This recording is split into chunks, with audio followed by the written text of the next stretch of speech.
Hello everyone. Welcome to Midnight Crime Stories.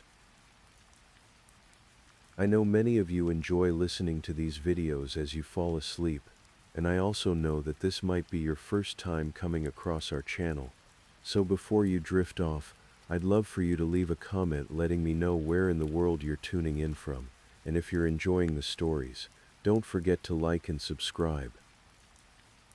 Alright, now let's get comfortable, relax and dive into tonight's first story.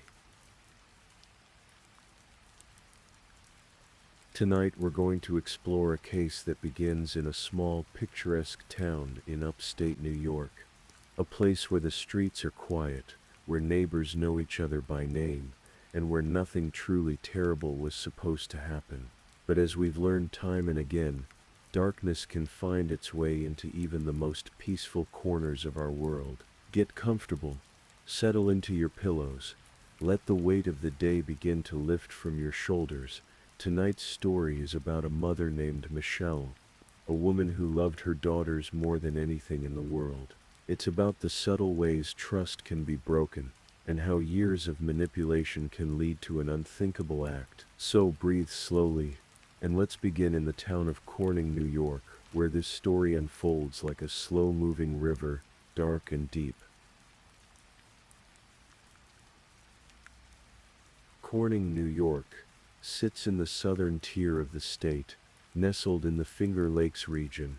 It's the kind of town where autumn leaves carpet the sidewalks in shades of amber and gold, where the historic downtown feels frozen in a gentler time. The town takes its name from the glass company that made it famous, Corning Glass, a Fortune 500 company that brought prosperity and stability to the area for generations. In the late 1980s, when our story begins, Corning was a place where young couples could build a life together. The schools were good, the neighborhoods were safe, the Chemung River wound through the landscape like a silver thread, and on summer evenings, families would gather at the parks, children's laughter echoing across the grass. It was here that two teenagers fell in love. Michelle was 18 years old when she met Lloyd Neuroter in 1989. He was 16, younger by 2 years, but there was something about him that drew her in. They were both students at the local high school, both bright and full of dreams for the future. Young love has a particular intensity, doesn't it? That feeling that the world begins and ends with the person beside you, that nothing else matters quite as much. They dated through high school. When they graduated, instead of drifting apart like so many young couples do, Michelle and Lloyd grew closer. In 1991, just 2 years after they met, they stood before their families and friends and made their vows. Michelle was 20, Lloyd was 18. They were married, ready to face the world together. The early years of their marriage followed a familiar pattern. They both enrolled in college, determined to build successful careers. But life, as it often does, had other plans. Shortly after finishing their college years, Michelle became pregnant with their first daughter. It was a joy, but also a responsibility that shifted everything. 2 years later, they welcomed a second daughter, and then, about 5 years after that, a third little girl joined the family. 3 daughters, 3 beautiful children who would become the center of Michelle's world. Lloyd found work as an engineer at Corning Glass, the company that had given the town its identity. It was good work, stable work, the kind of job that could support a family of 5. Michelle, meanwhile, found her calling in education. She worked as an English professor at a local community college, sharing her love of literature and language with her students. On the surface, everything looked perfect. A happy family in a safe town. A nice home on Dwight Avenue.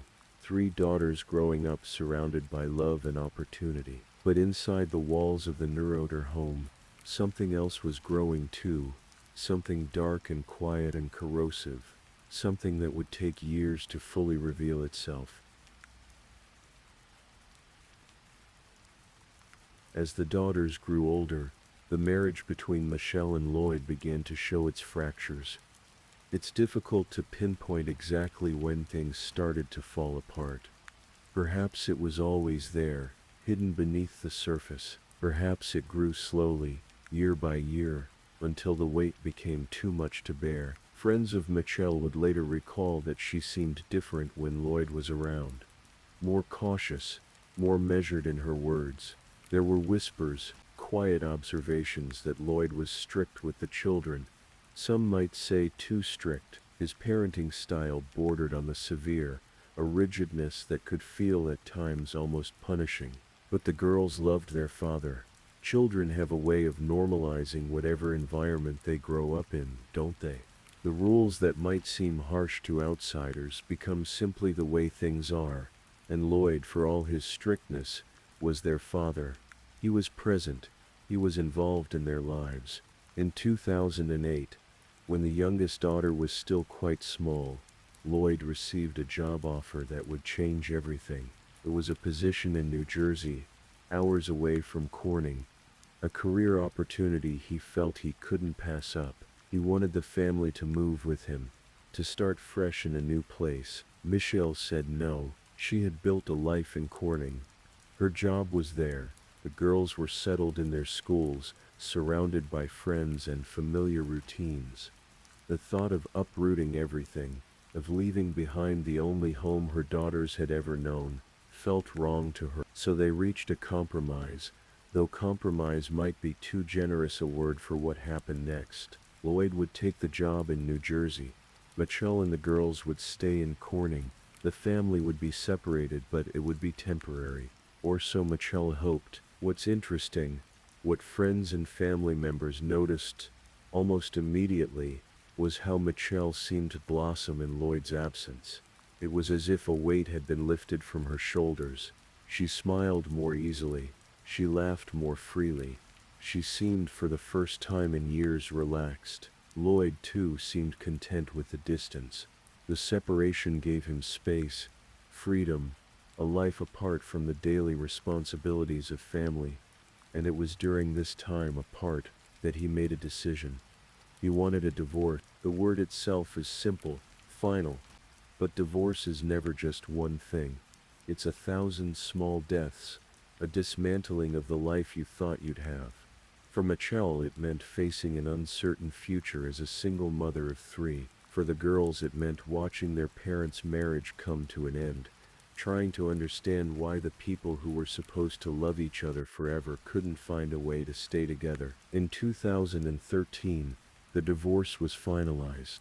Michelle moved with the daughters into a new home in Corning, determined to create a stable, loving environment for them. The custody arrangement was split, though the details were complicated, always shifting, always a source of tension. Lloyd, living in New Jersey, wasn't content with the arrangement. He wanted more.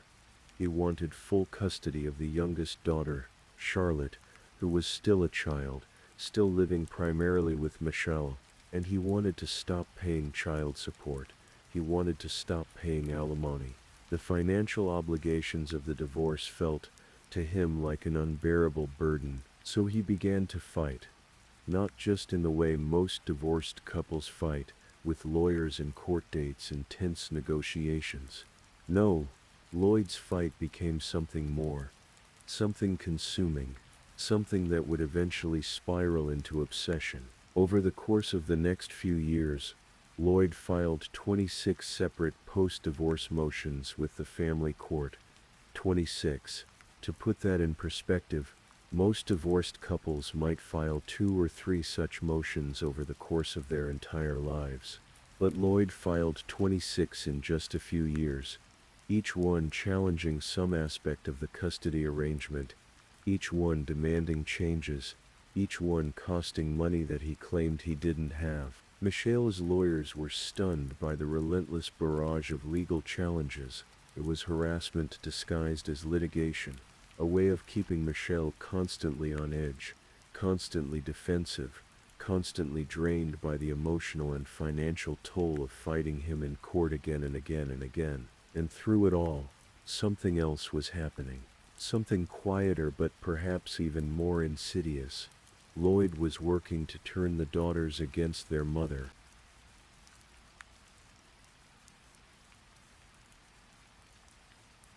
There's a term for what Lloyd was doing, a phrase that psychologists and family court judges have come to recognize, though it remains controversial and complex.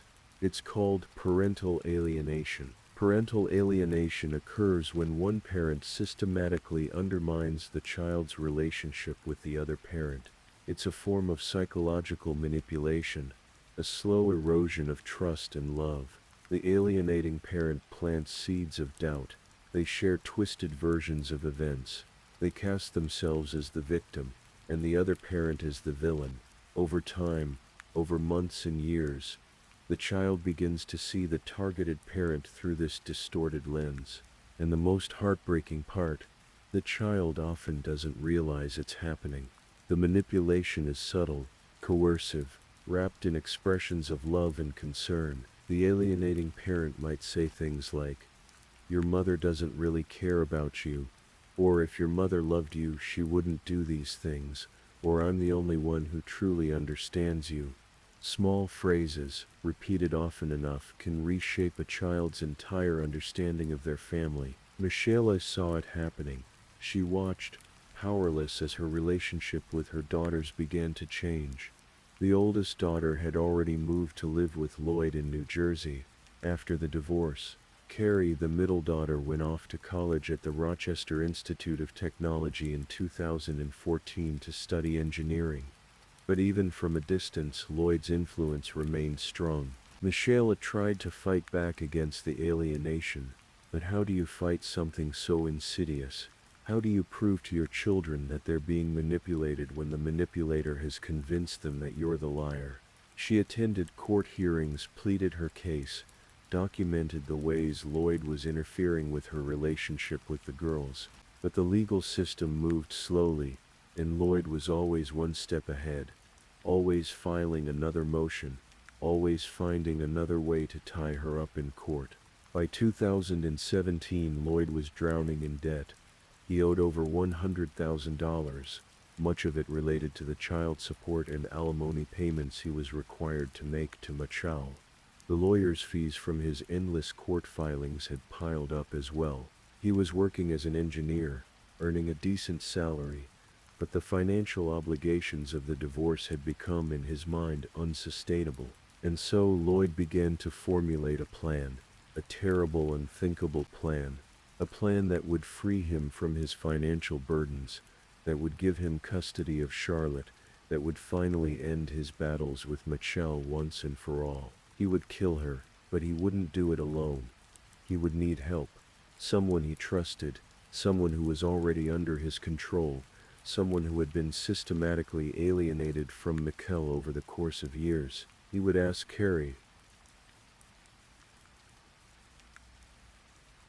Carrie Neuroter was 19 years old in the summer of 2017. She was entering her 4th year at the Rochester Institute of Technology, studying engineering, following in her father's footsteps. By all accounts, she was a bright young woman with a promising future ahead of her, but Carrie had been living under her father's influence for years. After the divorce, she had spent significant time with Lloyd, listening to his version of events, absorbing his anger and resentment toward Michelle. The alienation had worked. Carrie's relationship with her mother had become strained, distant, complicated by feelings she couldn't fully articulate. In early August of 2017, Lloyd approached Carrie with a proposition. No, that's too gentle a word. It wasn't a proposition. It was an ultimatum. Lloyd told Carrie that he could no longer afford to pay child support and alimony to Michelle. He said the financial burden was destroying him, that he was drowning in debt, that he saw no way out. And then he presented Carrie with a choice, a horrific choice that no child should ever have to face. "Help me kill your mother," Lloyd said, "or I will kill myself." Imagine being 19 years old and hearing those words from your father, the person who raised you, who you've been conditioned to see as the victim in this story, who you've been taught to prioritize above all else, including your own mother. The person who is now threatening to end his own life unless you participate in murdering the woman who gave birth to you. It's an impossible choice, a cruel choice, a choice designed to manipulate and control. Carrie would later tell investigators that she felt trapped. She loved her father. Despite everything, despite the manipulation and the alienation, she still loved him, and she had been conditioned to believe that her mother was the source of all their problems, that Mikhail was the one causing her father pain, that removing Mikhail from the equation would somehow solve everything. So Carrie made a choice she would come to regret for the rest of her life. She agreed to help. Late August in upstate New York is a beautiful time of year. The heat of summer has begun to fade, replaced by cooler evenings and the first hints of autumn in the air. It's a time when families might take one last trip before school starts again, when college students prepare to return to campus, when life feels balanced between the warmth of summer and the possibilities of fall. For Mikhail, late August 2017 brought a rare moment of relief. Lloyd had failed to show up for a court appearance regarding his latest petition for sole custody of Charlotte. Because of his absence, the case was dismissed. After years of constant legal battles, Mikhail had finally won a small victory. Friends remember her being happy during those final days. She took Charlotte and some friends to a local hill, where they slid down the grass on large blocks of ice, laughing in the summer sun. For the first time in a long time, Michelle seemed to believe that maybe, just maybe, the worst was behind her. Maybe Lloyd would finally let go of his obsessive need to control and punish her. Maybe she could move forward with her life, focus on her daughters, find some peace. She had no idea what was coming. On Saturday, August 26th, Lloyd flew from New Jersey to Rochester, New York, ostensibly to help Carrie move into her new apartment near the RIT campus. It was a kind gesture, the sort of thing a caring father might do. Carrie had just started her 4th year, and moving can be stressful. Lloyd wanted to help, or at least that's what he told people. After helping Carrie settle into her apartment, Lloyd checked into a hotel nearby. Security footage from the hotel would later show Carrie arriving at the hotel that evening, getting into her car with her father beside her. The two of them drove away together, leaving the hotel parking lot sometime around 10 or 11 at night. They didn't return until the next morning. Where did they go? The answer is chilling in its simplicity. They drove from Rochester to Corning, a journey of about 100 miles, roughly an hour and a half if you take the highways through the dark countryside of upstate New York. They drove through small towns and farmland, past sleeping houses and empty roads, until they reached Michelle's home on Dwight Avenue. The house was quiet when they arrived. Charlotte, Michelle's youngest daughter, was asleep in her room.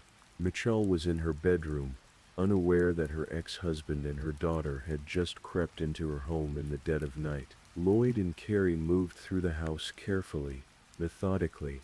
They unplugged electronic devices, anything that might later reveal their presence through digital footprints or timestamps. And then Carrie went to distract Charlotte, keeping the 14-year-old occupied, keeping her away from what was about to happen upstairs. Lloyd went to Michelle's bedroom. We can only imagine what Michelle must have thought when she saw him standing there. Confusion, perhaps.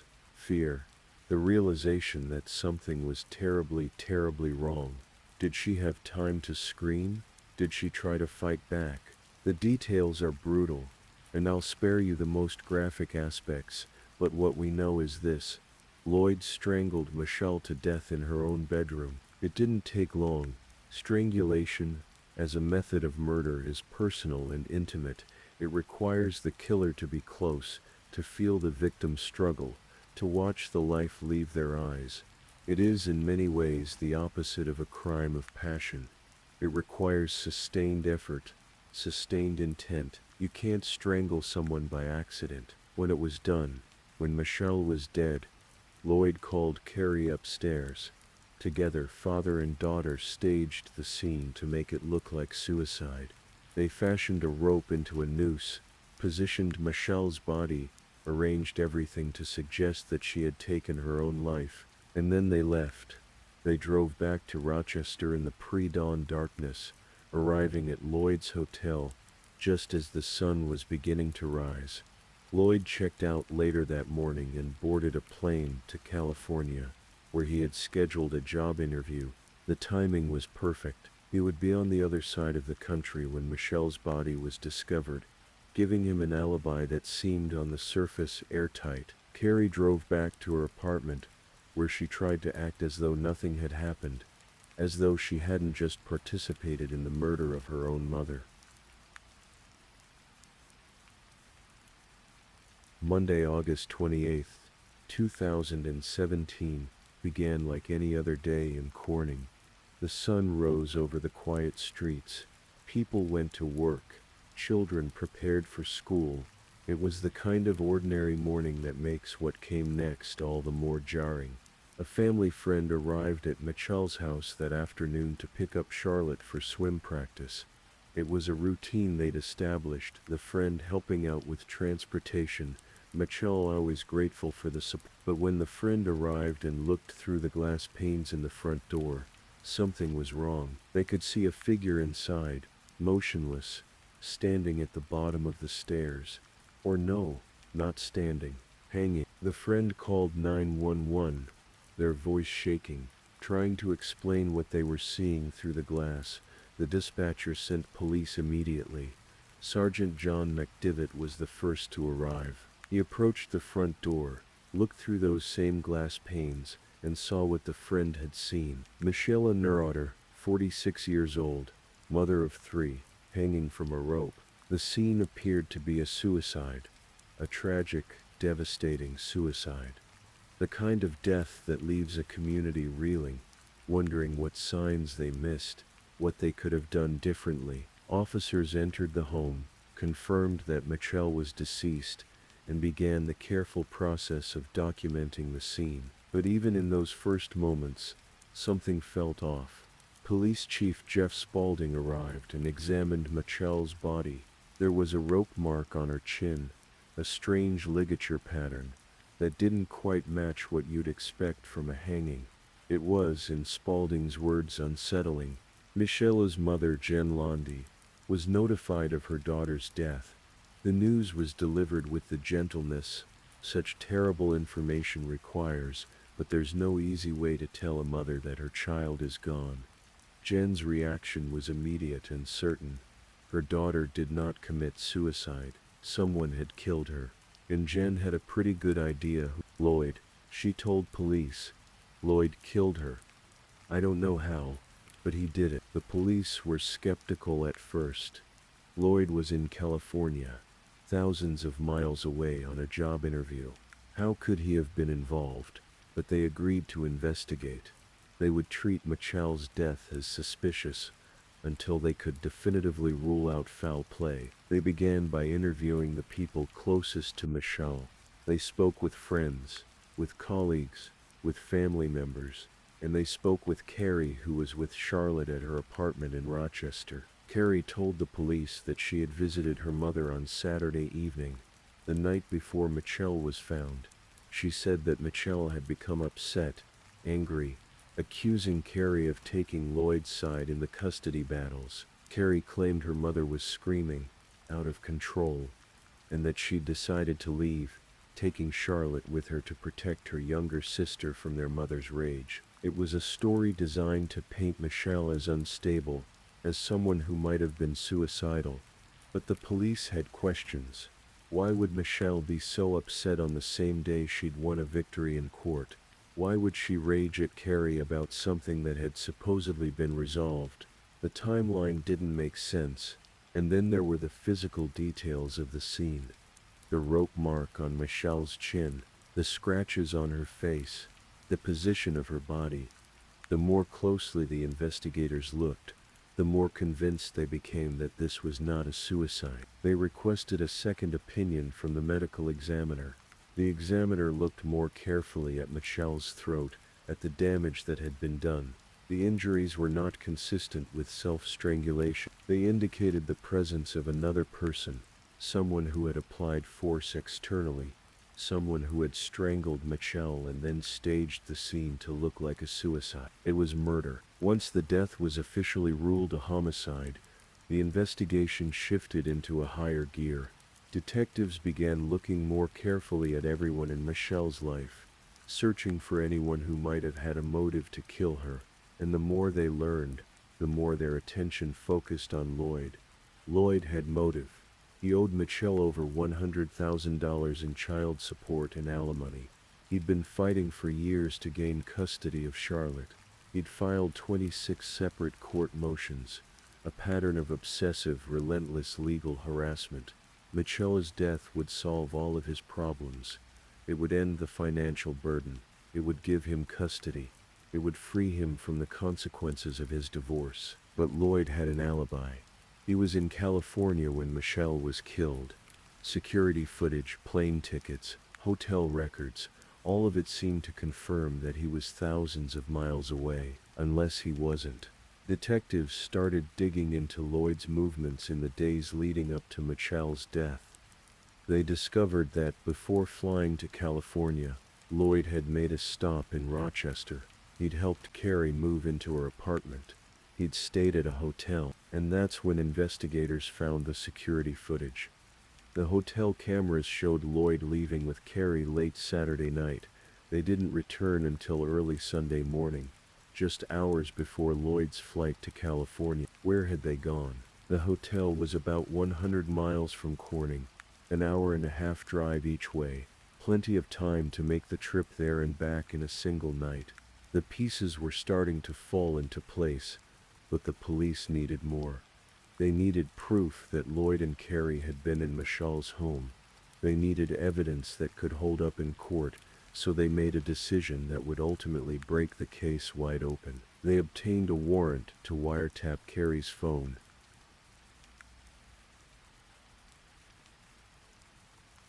For months, the investigation moved slowly.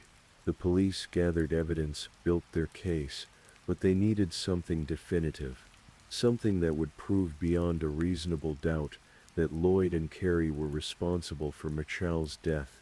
In mid-November, 2.5 months after the murder, investigators activated the wiretap on Carrie's phone. At first, the conversations between father and daughter were unremarkable. Casual chit-chat about school, about daily life, nothing that revealed any guilt or involvement in Michelle's death. But then the police decided to take a more active approach. They used a technique called tickle the wire, a strategy designed to provoke a response. An investigator called Carrie, saying they had more questions about her mother's death, that they'd like to meet with her to discuss some new developments in the case. The call was designed to make Carrie nervous, to make her reach out to her father for guidance. And it worked. Shortly after the investigator's call, Carrie called Lloyd. The wiretap recorded every word. Carrie was panicking. She told Lloyd that the police wanted to talk to her again, that she didn't know what to say, that she was scared she would say the wrong thing. And Lloyd, calm and controlled, gave her instructions. "Tell them you have a counseling appointment in New Jersey," he said. "Tell them this has been really hard on you. Tell them you need to get back to campus." And then, with a laugh in his voice, Lloyd asked, "Could you cry?" Carrie responded, "I might." It was a chilling moment, captured forever on tape. A father instructing his daughter on how to manipulate the police, how to fake emotions, how to lie convincingly about the murder they'd committed together. The laughter in Lloyd's voice revealed something deeply disturbing.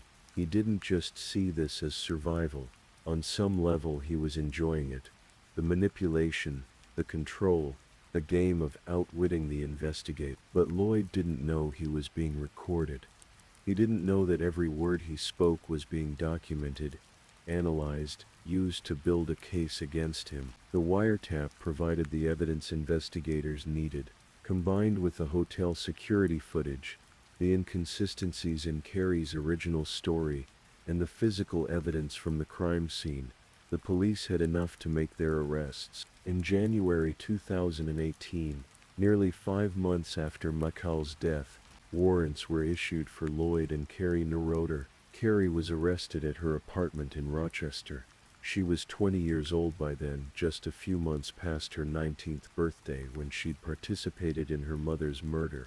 The police arrived early in the morning, knocked on her door, and took her into custody without incident. She didn't resist. She didn't try to run. In some ways there must have been a relief in finally being caught, in no longer having to carry the weight of what she'd done. Lloyd's arrest was more dramatic. When police located him in New Jersey, he was on the top floor of a 5-story parking garage in Princeton. He'd led them on a chase through the city streets before ending up there, standing at the edge, threatening to jump. It was a final act of manipulation, a desperate attempt to control the narrative one last time. But the officers weren't going to let him escape. As Lloyd stood at the edge of the parking garage, one officer rushed forward and tackled him, pulling him back from the ledge. Lloyd was subdued, handcuffed, and taken into custody. The charges were severe. Lloyd was charged with first-degree murder, first-degree custodial interference, and second-degree conspiracy. Carey faced charges of second-degree murder, first-degree custodial interference, tampering with physical evidence, and second-degree conspiracy. Both father and daughter were held without bail. The media coverage was intense. The story of a father manipulating his daughter into helping murder her mother captured national attention. People couldn't understand it. How could a parent do this? How could a child participate in killing their own mother? The case raised uncomfortable questions about parental alienation, about the power dynamics in families, about the ways manipulation can warp a person's sense of right and wrong.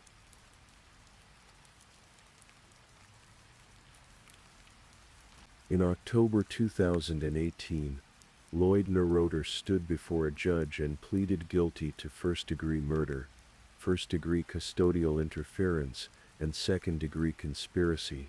He admitted in open court that he had planned and executed Michelle's murder. He admitted that he had manipulated Carey into helping him.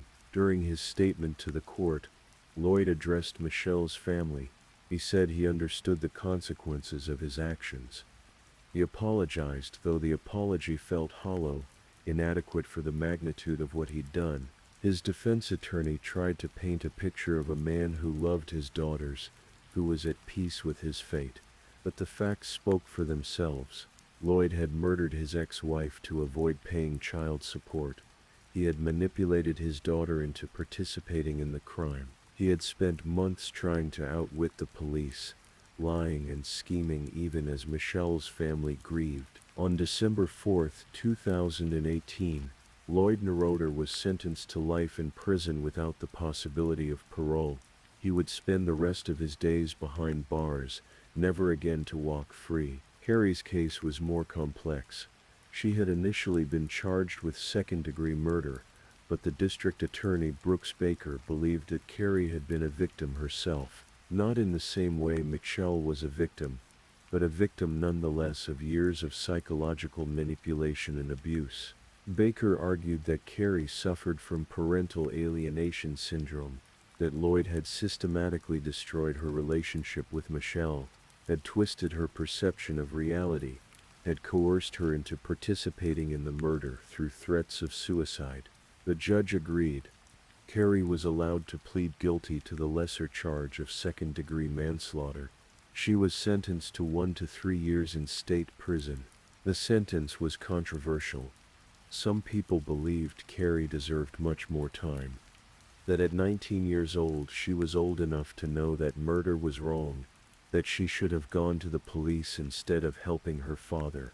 Others believed the sentence was appropriate, that Carey had been brainwashed, that she needed help and rehabilitation, not punishment. Michelle's mother, Jen Londy, wrote a letter to the judge before Carey's sentencing. In it, she said she didn't blame her granddaughter.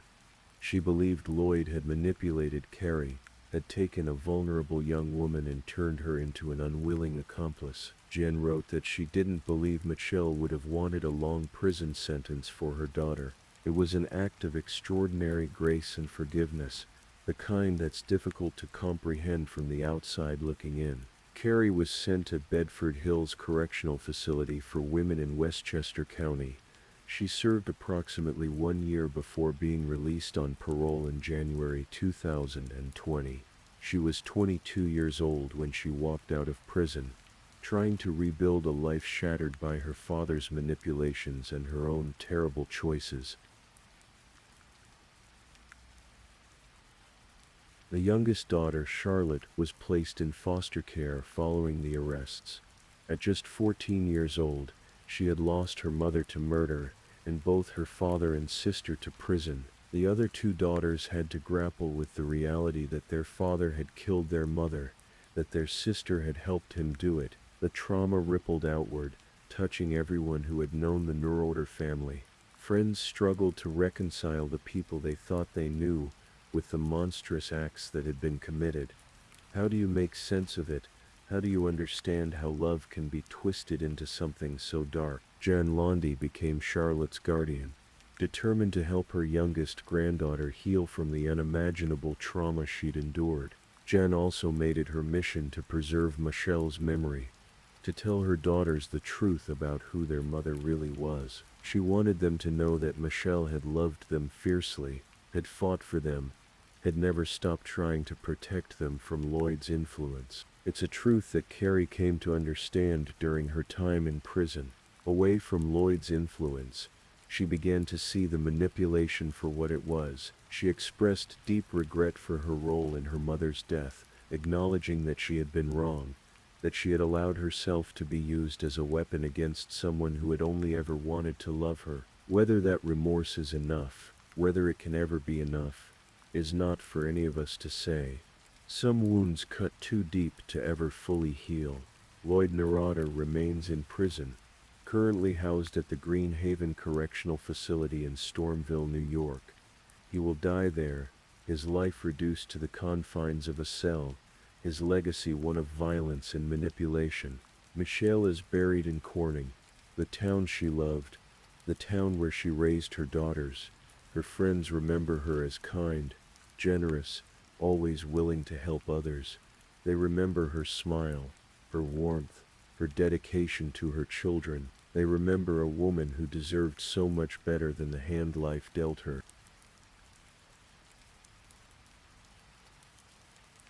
The case of Michelle Neuroder raises questions that don't have easy answers. About the power of manipulation, about the long-term effects of parental alienation, about the choices we make when faced with impossible situations. It's tempting to view Carrie as simply a villain, someone who made a conscious choice to participate in her mother's murder. But the reality is more complicated. Parental alienation is a form of emotional abuse, a systematic destruction of a child's bond with one parent. It can be as damaging as physical abuse, warping a person's sense of reality, their understanding of love and loyalty. Does that excuse what Carrie did? No. Nothing can excuse participating in the taking of another person's life, especially your own mother. But it does provide context for how a 19-year-old woman could have been drawn into something so terrible. The real villain in this story is Lloyd, a man who, rather than accept the consequences of his divorce, chose to murder the mother of his children. A man who manipulated his daughters for years, turning them against Michelle, using them as pawns in his bitter custody battle. A man who threatened suicide to coerce his teenage daughter into helping him commit murder. And in the end, what did Lloyd gain? Nothing. He's in prison for life. His daughters' lives are forever scarred. Michelle is gone. There are no winners in this story, only loss and tragedy, and the long, slow work of trying to heal from something that can never fully be undone. So tonight, as you drift off to sleep, think about Michelle. Think about a mother who loved her daughters, who fought for them, who never stopped trying to protect them. Think about the fragility of family bonds, the importance of trust, the damage that manipulation can cause. And maybe, just maybe, hold a little closer the people you love. Tell them what they mean to you. Be honest in your relationships. Choose kindness over cruelty, forgiveness over resentment, because in the end that's all we have. each other, the moments we share, the love we give and receive. Everything else, all the anger and bitterness and need for control, it fades into nothing. It leads nowhere good. Michelle Neurotter deserved better. She deserved to watch her daughters grow up, to see them graduate college, to be a grandmother someday. She deserved a life free from fear and harassment and the relentless cruelty of the man she once loved. We can't give her that life back, but we can remember her. We can tell her story. We can learn from what happened to her family, and we can go to sleep tonight grateful for the people in our lives who love us truly, who would never hurt us, who choose every day to be better. So if this is your first time listening to one of our true crime stories, welcome to Midnight Crime Stories, where we explore these cases in a calm and respectful way. I also want to take a moment to appreciate my amazing subscribers who've been rocking with me. Thank you so much for your continued support. If you're still awake and listening, don't forget to drop a comment. Let me know where you're tuning in from and the current time in your corner of the world. Or just say something to let me know you're still here. And if you haven't already, be sure to like this video and subscribe so you don't miss our next true crime stories for sleep. Now let's move on to our second story.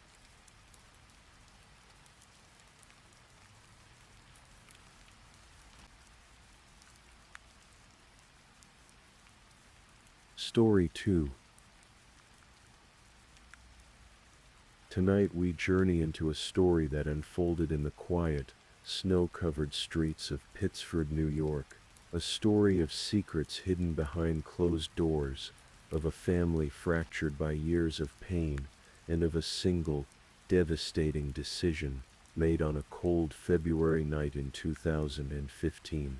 This is the story of Ling Tan, known to most as Jim, a successful businessman, a father, a husband, and on February 9th, 2015, a murder victim. But like all true crime stories worth telling, this one isn't simple. It's layered with complexity, painted in shades of gray rather than black and white. Pittsford, New York sits just outside Rochester, a suburb where success quietly announces itself through well-maintained homes and manicured lawns. It's the kind of place where neighbors wave from their driveways, where achievement is expected, and where secrets, when they exist, stay firmly behind closed doors. The Tan family seemed to embody the American dream. Jim Tan, 49 years old, had built something remarkable. Originally from China, he and his wife Jean had immigrated first to Canada, where their 2 sons were born, before settling in upstate New York. Jim founded Dynamax Imaging, a digital optics company that created sensors for cameras and smartphones. The business thrived and the family lived comfortably in a beautiful home on Coachside Lane, a street name that evoked images of horse-drawn carriages and genteel living. Their younger son Charlie seemed destined for greatness, class president, star athlete, accepted to Cornell University, one of the Ivy League's most prestigious institutions. At 19 years old, he was studying agriculture and life sciences, building toward a future that seemed limitless. To the outside world, the Tan family had everything. But inside their home on Coachside Lane, a different story was being written, one that would remain hidden until a single gunshot shattered the silence on a winter night. The first cracks in the facade appeared long before that February evening. Between 2003 and 2015, Monroe County Sheriff's deputies were called to the Tan residence 18 times, 18 calls for help, spread across 12 years. Most of these visits remained quietly documented in police files. Neighbors occasionally noticed the flashing lights of patrol cars in the driveway, but in a community like Pittsford, people respected privacy. They minded their own business. They assumed everything would work itself out. Tracy Berry, who lived nearby, later admitted to reporters that the police presence wasn't surprising. She'd seen it before, she said, but what happened in February 2015, that shocked her to her core. On January 28, 2015, just days before the murder, John Tan made another 911 call. Her voice on the recording trembles with fear, the words tumbling out between gasps. "My name is Jean Tan, and my husband just beats me up. I need your protection." The dispatcher's voice remains calm, professional. "Are you injured?" "Yes, he choked me, and I'm so scared." When deputies arrived, they found John with visible injuries, but when they asked if she wanted her husband arrested, she refused. This pattern had repeated itself for years: calls for help, followed by reluctance to press charges. An order of protection started but never completed. A consultation with a divorce lawyer that led nowhere. Jim Tan, when confronted, dismissed his wife's claims. Childish, he called them. Nothing serious, just a misunderstanding. The deputies left that night, as they had left so many times before, handing John a business card with information about domestic violence resources, and life in the Tan household continued, at least on the surface. But something was different this time. Because this time, Jean didn't just call the police, she also called her son. Charlie Tan had left for Cornell University seeking normalcy, achievement, a life beyond the chaos of his childhood home. His friends at school knew him as kind, gentle, someone who kept his emotions carefully controlled. Anna Valentine, one of his closest friends, later told reporters she had no idea what Charlie's home life was like. He never talked about it. He was very good at hiding pain, but distance didn't provide escape. Even at Cornell, Charlie couldn't outrun the situation at home. He called his mother regularly, checking in, making sure she was safe. And when Jean told him what happened on January 28th, when she described waking up with bruises around her neck, when she said she'd been choked until she lost consciousness, Charlie listened with growing dread. "If something bad happens to me," Jean had warned her sons back in December, 2 months earlier, "it's your dad." And now, in early February, that warning seemed prophetic. On February 4th, John called Charlie again. Another incident, another attack, but this time, her voice carried a finality that terrified her son. "Next time," she told him, "I won't survive." Charlie made a decision that night, a decision that would destroy his future and shatter multiple lives. A decision that, once made, could never be undone. February 5th, 2015, dawned cold and gray. Snow blanketed the Cornell campus in Ithaca, New York, about an hour's drive from Pittsford. Charlie Tan woke that morning, with a plan forming in his mind. He'd tried to buy a gun himself the day before at a Walmart in Ithaca, but his Canadian citizenship had complicated the purchase. The application was delayed, pending additional verification. He couldn't wait. Charlie approached Whitney Knickerbocker, a Cornell freshman who'd pledged Charlie's fraternity, Chi Phi. Charlie offered Knickerbocker $800 and spun a story about needing a gun for a hunting trip. Knickerbocker agreed. They returned to Walmart together. Knickerbocker selected a 12-gauge Remington shotgun and 2 boxes of ammunition. He signed the paperwork, affirming he was the ultimate purchaser. Then he handed everything to Charlie. What happened next remains somewhat unclear, lost in the haze of memory and conflicting testimonies. But what we know is this: Charlie emptied his bank account. He told friends he might be leaving the country, and late that afternoon he drove from Cornell back to Pittsford, back to the house on Coachside Lane, back to the home where his mother waited in fear. The drive takes about an hour in good weather. Charlie would have had time to think, time to reconsider, but he didn't turn back. The house was quiet when Charlie arrived. Snowdrifts lined the driveway, Inside, Jim Tan sat at his desk in the second-floor study, working late as he often did. Years later, in a sworn affidavit filed in federal court, Charlie would describe what happened next in stark, simple terms. I entered my parents' home through the back door, walked upstairs, turned into my father's office and shot my father 3 times as he was sitting at his desk. The first shot struck Jim in the chest. The second hit his arm. The third, fired at close range, tore through his face. I knew I had killed him, Charlie wrote. The sound of the gunshots shattered the winter silence. Smoke drifted in the cold air of the study. Jim Tan slumped forward at his desk, his face unrecognizable. His life ended in seconds. Charlie stood there, the shotgun in his hands, and in that moment, he understood the magnitude of what he'd done. I knew that in killing my father I would be throwing away my future, he later wrote. But I wasn't thinking of that after the February 4th call. I did not think past getting a gun, shooting my father, taking my mother to Canada, and fleeing to China. He'd acted, he said, to protect his mother. He'd seen no other way. But now, standing in his father's office with the body growing cold before him, the reality crashed down.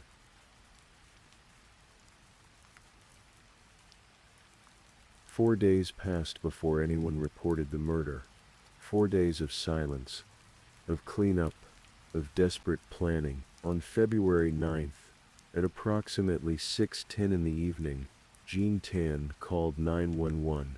The dispatcher answered to the sound of a woman crying, her words nearly incomprehensible through her distress. "My name is Jean Tan," she managed to say. "I heard an argument. My son was talking to my husband." "Ma'am, what's going on?" "I heard a shot. Does somebody in the house have a gun?" "Yes." "Does somebody need an ambulance?" A pause. Then, "He's dead. My husband is dead." When Monroe County Sheriff's deputies arrived at 37 Coachside Lane, they found Charlie and Jean standing in the driveway, waiting. The flashing red and blue lights painted the snow in garish colors. Deputy Christopher Cooper approached Charlie. The young man looked calm, almost eerily so. When asked where his father was, Charlie replied simply, "He's upstairs." And then, before Cooper could say anything else, Charlie spoke again. The words came out flat, matter-of-fact, as if reciting something he'd rehearsed. "He's dead. I had to do it. He was going to kill my mom." Inside the house, deputies found Jim Tan's body exactly where Charlie had left it, seated at his desk in the second-floor study. The scene was gruesome. Jim's face was destroyed, nearly unrecognizable. Blood had pooled and dried. The metallic smell of death hung heavy in the cold air. In the garage, deputies discovered the shotgun. Charlie was arrested and charged with second-degree murder, a Class A1 felony. If convicted, he faced 25 years to life in prison. As news of the arrest spread through Pittsford and Cornell, Charlie's friends struggled to reconcile the gentle young man they knew with the crime he'd admitted to committing. Anna Valentine and Josh Idam, 2 of Charlie's closest friends from high school, were devastated. "I had no idea about his family situation," Anna told reporters. "He kept it all to himself. He was very good at hiding it." Within days, Anna created an online fundraising page to help with Charlie's legal defense. Hundreds of people donated, expressing support for someone they described as kind, caring, someone who must have been desperate to take such drastic action. But public opinion was divided. Some saw Charlie as a murderer who'd callously executed his father. Others viewed him as a victim himself, a young man pushed to an unbearable breaking point by years of witnessing his mother's abuse. Charlie's defense attorneys, James Nobles and Brian DeCarolis, built their case around domestic violence. They painted a picture of systematic abuse spanning years, of a household ruled by fear, of a mother who'd been beaten and choked and terrorized. The 911 call from January 28 became crucial evidence. Jurors heard Jean's terrified voice, "He choked me, and I'm so scared." Neighbors testified that police had been called to the house repeatedly. Deputies confirmed they'd left Jean with domestic violence resources. Former employees of Dynamax Imaging took the stand, describing Jim as a bully, someone who berated workers, who behaved childishly when things didn't go his way, who made the workplace miserable. It was almost as if we were put in the hell that Charlie lived in for a brief moment, Nobles later reflected, and the hell that Jean lived in for a brief moment. But the prosecution, led by District Attorney Sandra Dorley and Prosecutor William Gargan, argued something different. They acknowledged the abuse. They didn't deny it, but they maintained that domestic violence, however severe, didn't justify murder. This case is about Charlie's deliberate decision to kill his father, Gargan told the jury, and the prosecution had evidence of deliberation. Charlie had tried to buy a gun himself, failed, then recruited someone else to purchase it for him. He'd emptied his bank account. He'd told friends he might flee the country. These weren't the actions of someone acting in the heat of passion. They argued, these were the actions of someone planning murder.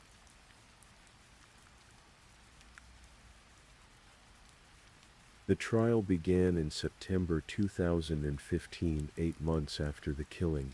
For 9 days, testimony unfolded in Monroe County Court before Judge James Piampiano. The prosecution presented forensic evidence, witness statements, the timeline of events. They showed the jury graphic photographs of Jim's body, his face destroyed by shotgun blasts. Some jurors looked away.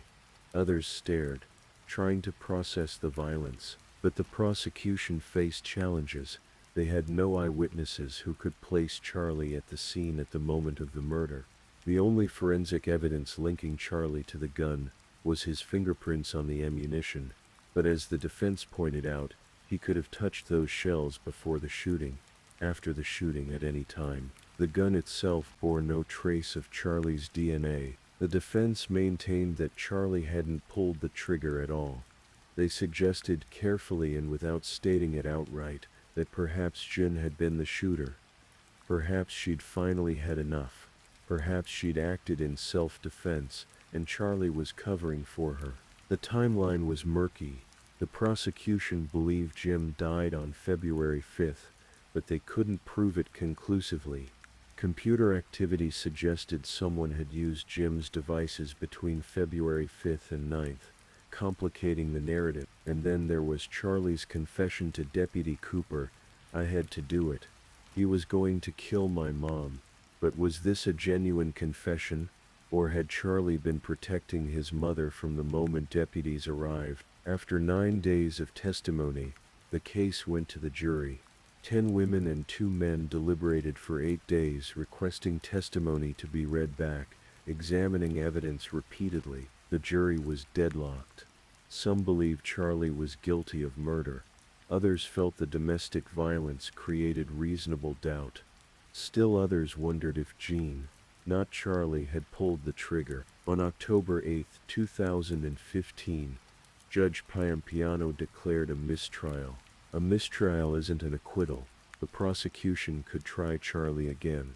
And initially that's exactly what they planned to do. But then, in a move that shocked courtroom observers, prosecutors in the Tan family, Judge Piampiano made a dramatic decision. In November 2015, he dismissed all charges against Charlie Tan. The prosecution had failed. The judge ruled, to present sufficient evidence to prove beyond reasonable doubt that Charlie had committed murder. The forensic evidence was too weak, the timeline too uncertain, the confession too ambiguous. Charlie walked free. The prosecution appealed, but in March 2017, the Supreme Court of the State of New York's Appellate Division unanimously upheld the dismissal. Charlie Tan would not face murder charges again. For many, this seemed like the end of the story. A young man had escaped a murder conviction, had preserved his future, had avoided prison. But the story wasn't over. Not even close. On September 22, 2017, more than 2 years after the murder, Charlie Tan attempted to cross from Canada into the United States near Buffalo. He was heading to a friend's wedding. At the border, federal agents arrested him. The Bureau of Alcohol, Tobacco, Firearms, and Explosives had been building a case. While New York State couldn't prove Charlie had murdered his father, the federal government could prove something else. That Charlie had orchestrated an illegal straw purchase of a firearm. Whitney Knickerbocker, the Cornell freshman who'd bought the shotgun, testified that Charlie had asked him to purchase it, paid him $800, and claimed he needed it for hunting. Federal law prohibits buying a gun on behalf of someone else when that person intends to use it for unlawful purposes. Charlie was charged with 3 federal felonies: receiving a firearm with intent to use it to commit a felony, causing another to make a false written statement to a federal firearms dealer, and causing another to make a false record required by law to be kept by a federal firearms dealer. On June 22, 2018, Charlie pleaded guilty to all 3 charges. Federal sentencing guidelines suggested 25 years, the maximum penalty. Charlie's attorneys pushed for 5 years, submitting dozens of letters from friends and family attesting to his character, describing the abuse in the household, arguing for mercy. On November 19, 2018, federal judge Frederick Scullin sentenced Charlie Tan to 20 years in federal prison, followed by 3 years of supervised release. In his sentencing remarks, Judge Scullin was blunt. The evidence, he said, overwhelmingly pointed to premeditated murder. Charlie had deliberately purchased the gun, deliberately returned home, deliberately killed his father. "You are an extremely disturbed individual," the judge told Charlie. "To this day you refuse to explain what happened that night." The judge described the actions of Charlie and his family after the murder as a bizarre scheme to cover up the murder. Charlie's attorneys called the sentence disappointing and promised to appeal, but the sentence stood. For years, Charlie maintained a careful silence about what happened on February 5th, even after his federal conviction. He never explicitly admitted to pulling the trigger. That changed in 2019. In November of that year, Charlie's new attorney, Joel Rudin, filed a motion seeking to vacate or reduce Charlie's sentence. The motion included a sworn affidavit from Charlie himself, and for the first time he told the full story. "I entered my parents' home through the back door, walked upstairs, turned into my father's office, and shot my father 3 times as he was sitting at his desk. I knew I had killed him." The affidavit included disturbing details about the abuse Charlie had witnessed. He described watching his father attack his mother repeatedly throughout his childhood. It detailed the phone call from Jean on January 28th, when she told him she'd been choked unconscious. "If something bad happens to me, it's your dad," she'd warned back in December. And then came the final call on February 4th. Another attack. Another beating. "Next time he'll kill me," Jean had said. "I knew that in killing my father I would be throwing away my future," Charlie wrote, "but I wasn't thinking of that. After the February 4th call, I did not think past getting a gun, shooting my father, taking my mother to Canada, and fleeing to China. I knew that killing my father was wrong, but in my own mind I felt I had to do so to protect my mother." The motion included a 51-page psychological evaluation by Dr. Sanford Drob, who concluded that Charlie had suffered a psychological breakdown at age 19, driven by years of trauma and the fear that his father would kill his mother. Charlie's attorneys argued that his previous defense team had been ineffective, that they'd failed to properly present evidence of the abuse, that they'd advised him not to testify or admit to the shooting during his weapons trial. Federal prosecutors requested 60 days to review the extensive documentation. The judge ultimately denied the motion. Charlie's sentence would not be reduced. Today, Charlie Tan is incarcerated at Raybrook Federal Prison in upstate New York, a medium security facility about 7 miles west of Lake Placid. He's serving his 20-year sentence, with a projected release date in the 2030s. His mother, Jin Tan, and his older brother, Jeffrey, took over operations of Dynamax Imaging after Jim's death. They continue to run the company, though they've largely avoided public attention. Jean has never been charged with any crime related to her husband's death, though prosecutors once identified her as a potential accomplice. No evidence ever emerged to support charging her. The house on Coachside Lane where Jim Tan died remains standing. Jean continued living there alone for some time after the murder, though whether she still resides there now is unclear. The case sparked intense debate about domestic violence, self-defense, and the limits of the law. Some view Charlie as a murderer who deserved harsher punishment. Others see him as a victim who made a desperate, tragic choice to save his mother's life. The truth, as is often the case, likely lies somewhere in the complicated middle. Charlie Tan was not a cold-blooded killer who murdered for money or revenge, but he also wasn't acting in immediate self-defense when he shot his father. He planned the killing, obtained a weapon through illegal means, and executed his father in a moment when no immediate threat existed. He acted, he said, out of love for his mother and fear for her life. Whether that justifies what he did remains a question each person must answer for themselves.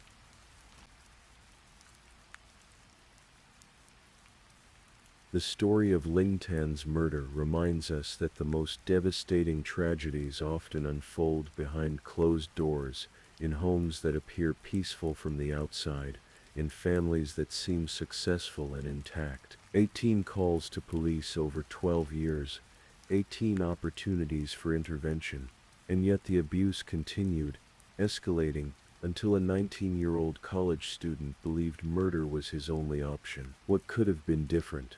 If Jean had pressed charges, if Charlie had told someone at Cornell what was happening, if neighbors had done more than notice police cars in the driveway. These questions haunt the case like ghosts, unanswerable and eternal. In the end, 3 lives were destroyed on February 5, 2015. Jim Tan's life ended in violence. Charlie Tan's future evaporated in seconds, and Jun Tan lost both her husband and her son, left to carry the weight of what happened in that house, alone. The snow has long since melted from Coachside Lane. New families have moved into neighboring homes. Life in Pittsford has returned to its quiet, prosperous routine. But in a federal prison in upstate New York, a young man serves out his sentence, day by day living with the knowledge that he can never undo what he did, never reclaim the future that once seemed so bright. And in the silence of whatever home she now occupies, Jin Tan lives with her own burdens, the memory of abuse, the loss of her husband, the absence of her son. Some crimes have clear heroes and villains. Others, like this one, have only victims and the devastating consequences of secrets kept too long. Please, if you're still with me, let me know in the comments. Tell me the time in your corner of the world, or just say something to show you're still awake. And remember to like and subscribe if you enjoy these midnight stories. Alright, let's continue with our third story.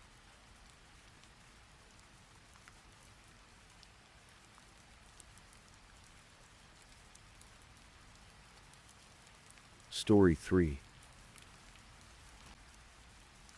Tonight we're going to explore a story from the English countryside, a tale of deception, desperation, and ultimately justice.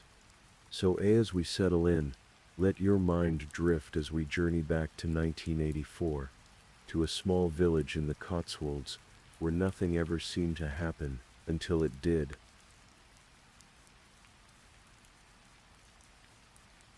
The village of Horton sits nestled in the rolling hills of South Gloucestershire, in the heart of England's Cotswolds. It's the kind of place that seems frozen in time, a place where roughly 350 souls live out their quiet lives among farmhouses and fields. There's a single road winding through the village, a modest village hall, and not even a pub to speak of. The countryside here is so beautiful, so unspoiled, that it's protected by law. In 1979, a man named Graham Backhouse inherited Wooden Hill Farm from his father. Graham was 43 years old by 1984, a former hairdresser who had traded scissors and styling for sheep and pastures. He lived there with his wife Margaret, who was 37, and their 2 children. On the surface they seemed like any other farming family in this peaceful corner of England. But beneath the pastoral calm, something was stirring. Graham Backhouse was not a natural farmer. While he may have been skilled with hair, he struggled with livestock and land.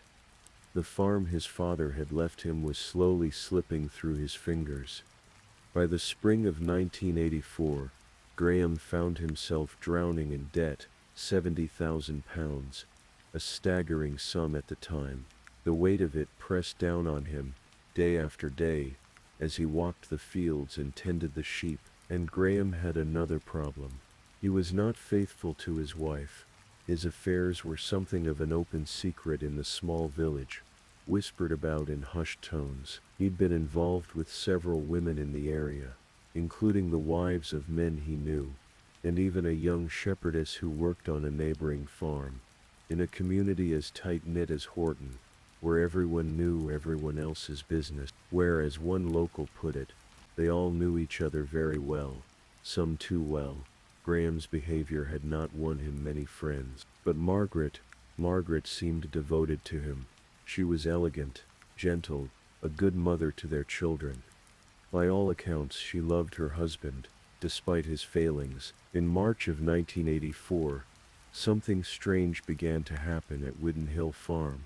Graham reported to police that he'd been receiving threatening phone calls, dark, menacing calls that left him shaken. Then came the letters, handwritten notes warning him that he would come to harm. The threats escalated. On a quiet day in late March, one of Graham's farm workers made a disturbing discovery. Impaled on a fence post at the edge of the property was the severed head of a sheep. Its dead eyes stared out across the fields. Attached to the gruesome display was a note, the words scrawled in crude handwriting, "You next." Graham took the note to the police, his hands trembling as he handed it over. Someone was targeting him, he insisted. Someone wanted him dead, but the police weren't entirely sure what to make of it. Threatening notes and dead animals, it seemed theatrical, almost staged. Still, they took the report and filed it away. And then on the 9th of April, 1984, everything changed.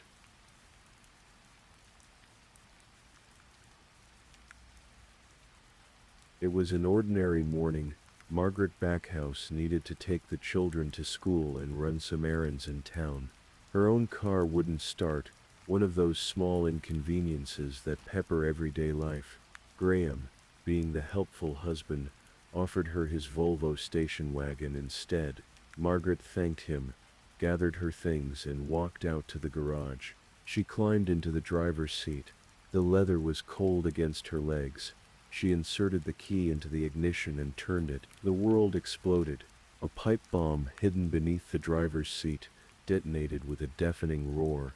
The device contained nitroglycerine and roughly 4,500 shotgun pellets, the equivalent of 10 to 12 shotgun shells, all packed into a single explosive. The blast was devastating. Hundreds of pellets tore through Margaret's body, lacerating her buttocks, thighs, and lower back. The force of the explosion nearly severed her legs, but by an extraordinary stroke of luck, Margaret Backhouse survived. The Volvo had been manufactured for the harsh Scandinavian winters, and it came equipped with a metal heated plate built into the driver's seat.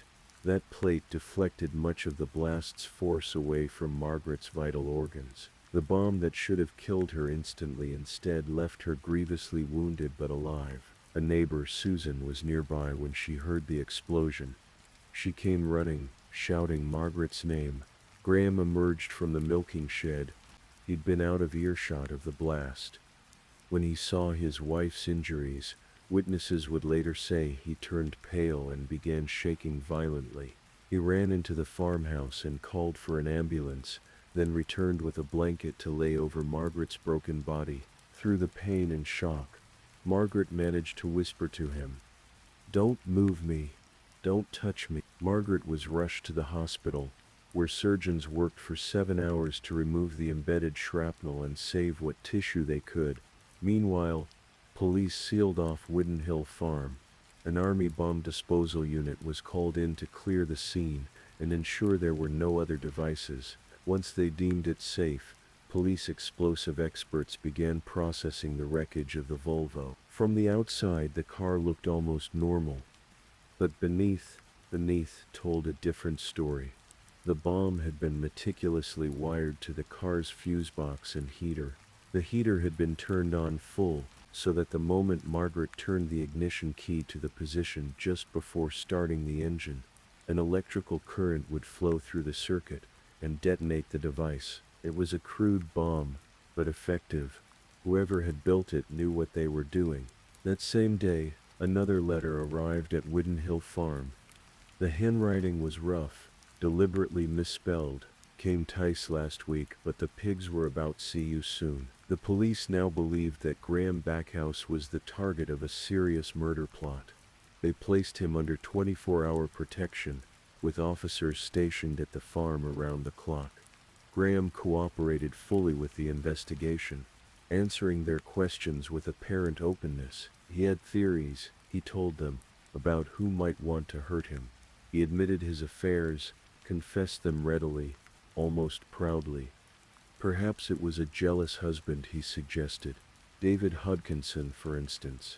Graham had been involved with David's wife, Caroline, and David, conveniently, was an electrical engineer who had previously worked with explosives. He'd even done repair work on Graham's Volvo in the past. David Hodkinson seemed like the perfect suspect. The police went to question him, only to discover he'd been in Spain since before the explosion. Still, his absence from the area didn't necessarily rule him out. Perhaps he'd planted the bomb before his trip. The moment David returned home, police arrested him. For 2 days they held him for questioning. They searched his property, examined his tools, scrutinized every aspect of his life, but they found nothing. No evidence whatsoever connecting David Hodkinson to the bomb. Reluctantly, they released him. Graham also pointed to another suspect, his neighbor, Colin Bedell Taylor.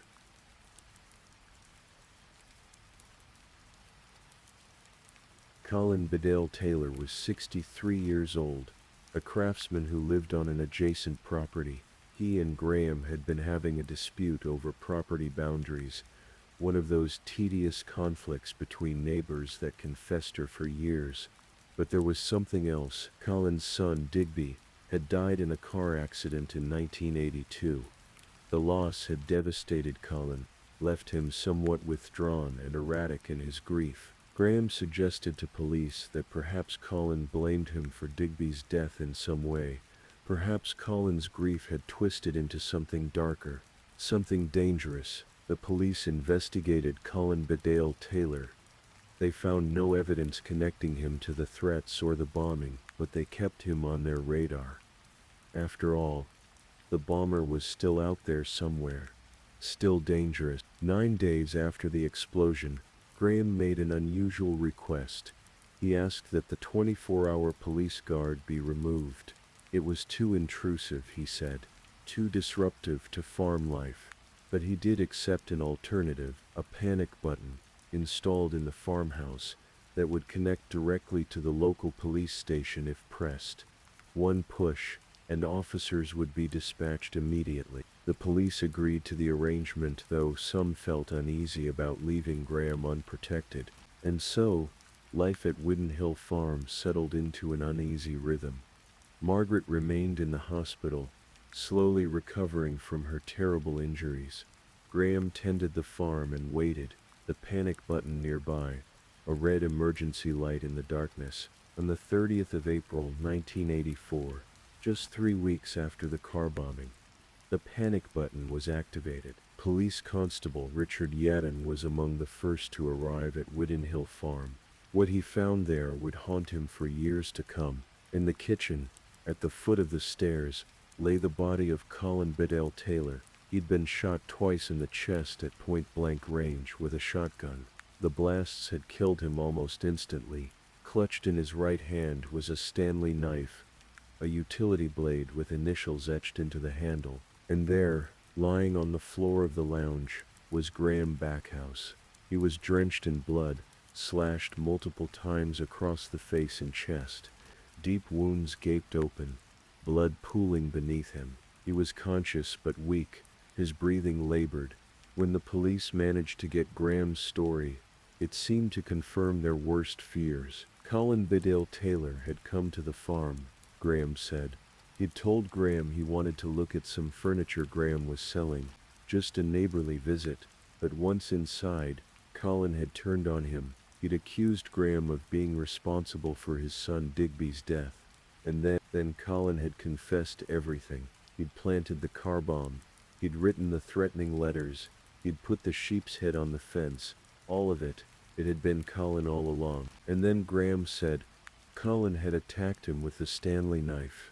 He'd slashed at Graham's face, his chest, trying to kill him. Graham had fought back desperately, overturning furniture, struggling for his life. Finally, he'd managed to break away and grab his shotgun from where it was kept in the house. He'd pointed it at Colin, warned him to stop, but Colin had kept coming. So Graham had fired, twice, in self-defense. It was a compelling story. It tied everything together neatly, the threats, the bombing, the attack. Colin Bedell Taylor, driven mad by grief, had tried to kill Graham and his wife, and now Colin was dead, shot down in what appeared to be a clear case of self-defense. But something didn't sit right with the investigating officers.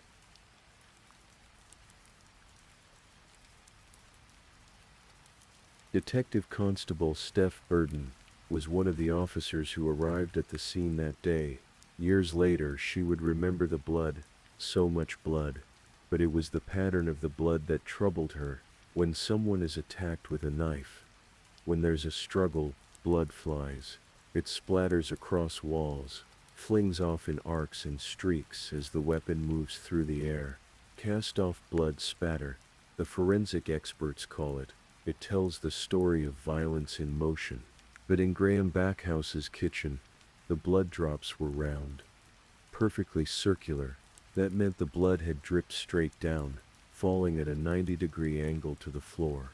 The person bleeding had been standing still, not struggling, not fighting. And there was more. Blood was found under furniture that had supposedly been knocked over during the fight. That meant the blood had been there first, before the furniture was overturned. Someone had staged the scene, creating the appearance of a struggle after the blood had already been spilled. The police looked more closely at Graham's injuries. The deep slash across his chest was particularly suspicious. Dr. William Kennard, the pathologist who examined Graham, made a startling observation.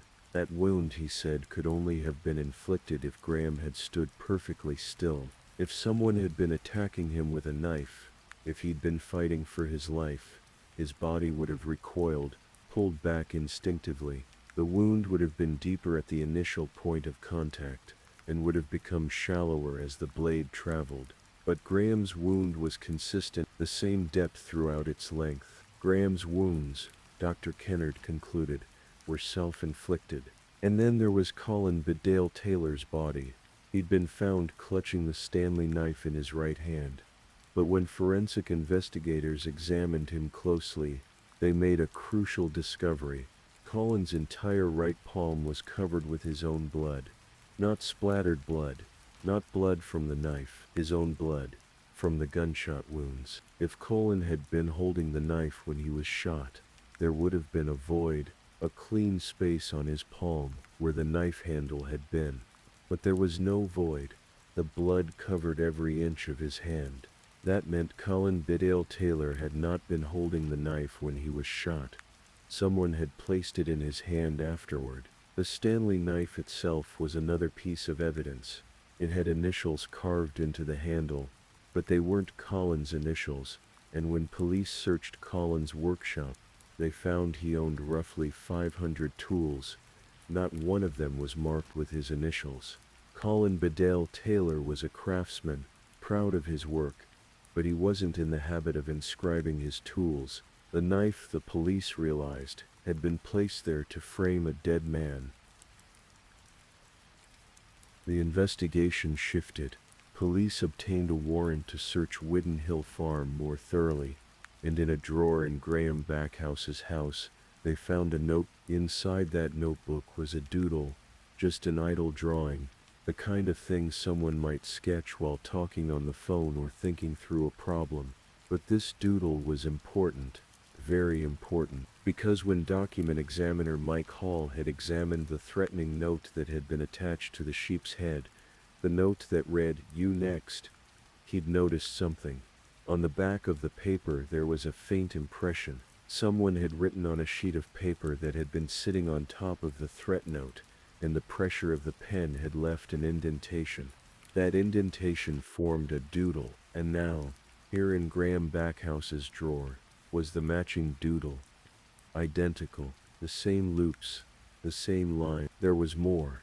A fiber found clinging to the threatening letter was analyzed and matched to one of Graham's own sweaters. The handwriting on the threatening letters was examined, the misspellings, the crude grammar. It had all been deliberate, an attempt to disguise the writer's true hand.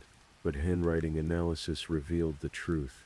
Graham Backhouse had written those letters, all of them. And then there was the matter of the life insurance. Police discovered that Graham hadn't just been in debt, he'd been drowning in it. £70,000 with no way out. But Margaret had life insurance, initially £50,000. It wasn't enough to solve Graham's problems. So in March of 1984, just weeks before the car bombing, Graham had increased Margaret's life insurance policy. He doubled it. £100,000 if she died. Enough to pay off his debts. Enough to save the farm. Enough to start over. The pieces fell into place with horrible clarity. Graham Backhouse had tried to murder his wife for the insurance money. He'd built the bomb himself, carefully wired it to the car's ignition, and set it beneath the driver's seat. He'd written the threatening letters and staged the harassment campaign to create the appearance that he was being targeted. The sheep's head on the fence, the menacing notes, all of it designed to make himself look like a victim. But Margaret had survived. Against all odds, she'd survived. And that left Graham in a terrible position. The police were investigating. They were looking for whoever had planted the bomb. Eventually they might look at him. He needed to shift suspicion elsewhere, permanently. So he'd invited his neighbor, Colin Bedell Taylor, to the farm. Perhaps under the pretense of selling furniture, perhaps with some other excuse. And once Colin was there, Graham had shot him. Twice. Point-blank range. Murdered him in cold blood. Then Graham had taken the Stanley knife, a knife he'd acquired somewhere, marked with false initials to implicate Colin, and he'd slashed himself across the face and chest. Deep, painful wounds, but carefully placed to avoid vital areas. He'd bled all over the kitchen, then overturned furniture to suggest a struggle. He'd placed the knife in Colin's dead hand, creating a scene that would appear to be self-defense, and then he'd pressed the panic button and waited for the police to arrive, playing the role of the frightened victim one more time. But Graham Backhouse had underestimated the science of blood spatter. He'd underestimated the careful eyes of forensic examiners, and he'd underestimated the detectives who refused to accept the obvious answer when the evidence whispered a different truth.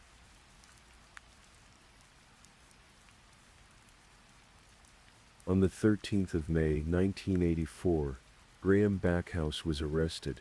He was charged with 1 count of attempted murder of his wife, Margaret Backhouse, and 1 count of murder of his neighbor, Colin Bedell Taylor. The trial began in early 1985 at Bristol Crown Court. The prosecution laid out their case methodically. They presented the forensic evidence, the blood spatter analysis, The self-inflicted wounds, the doodle that matched Graham's notebook, the fiber from his sweater. They showed how the threatening letters all came from Graham's own hand. They detailed his crushing debts and the conveniently increased life insurance policy. They showed that Graham had even planted evidence at Colin's home, pieces of pipe similar to those used in the car bomb, placed there to frame his neighbor posthumously. The defense tried to argue that Graham was innocent, that the evidence was circumstantial, that the police had rushed to judgment. But the case against him was overwhelming. The jury deliberated for nearly 6 hours, and on the 19th of February 1985, they returned their verdict, guilty on both counts. The judge, in sentencing Graham Backhouse to 2 life sentences, spoke with barely contained anger. "You are a devious and wicked man," he said. "The enormity of the crime that you have committed is very grave." Graham Backhouse was led away to begin his sentence. In prison, he tried one last manipulation. He wrote another letter to a local newspaper, attempting to further implicate Colin Biddle Taylor in the car bombing. But prison officials intercepted the letter. Handwriting analysis confirmed what everyone already knew. Graham had written it. Even behind bars, he couldn't stop trying to shift the blame. Margaret Backhouse eventually recovered from her physical injuries, though the scars, both visible and invisible, would remain with her for the rest of her life. She divorced Graham and tried to rebuild some semblance of a normal existence. Friends and neighbors rallied around her, but the trauma of what her husband had tried to do never fully left her. In March of 1995, at the age of 48, Margaret Backhouse died peacefully in her sleep. What she thought about in those final moments, whether she found peace or whether the memories still haunted her, no one can say. Colin Biddle Taylor's death left the village of Horton shaken. He'd been a good man by all accounts, a craftsman, a neighbor who'd helped many people over the years. One villager said of him, "Colin was a good friend to a lot of people, and had done many kindnesses. He will be tremendously missed by the whole village." Another said, "We don't want to remember him as a murdered man, but as someone who has done a lot of work in the village for years. He deserved better than to be murdered and framed by a desperate, selfish man." Graham Backhouse served nearly 10 years in prison. He kept active behind bars, often playing cricket with other inmates. It was during one of these cricket matches, on a day in June of 1994, that Graham Backhouse suffered a fatal heart attack. He collapsed on the field and died. He was 53 years old. Strangely, after his death, it came to light that Graham had been engaged to be married. His fiancée was a woman named Rosemary Aberdor, a con artist who'd served 2 years in prison herself for stealing nearly £3 million from the National Hospital for Neurology Development Foundation, while posing as a titled aristocrat. Even in prison, Graham Backhouse had been drawn to deception.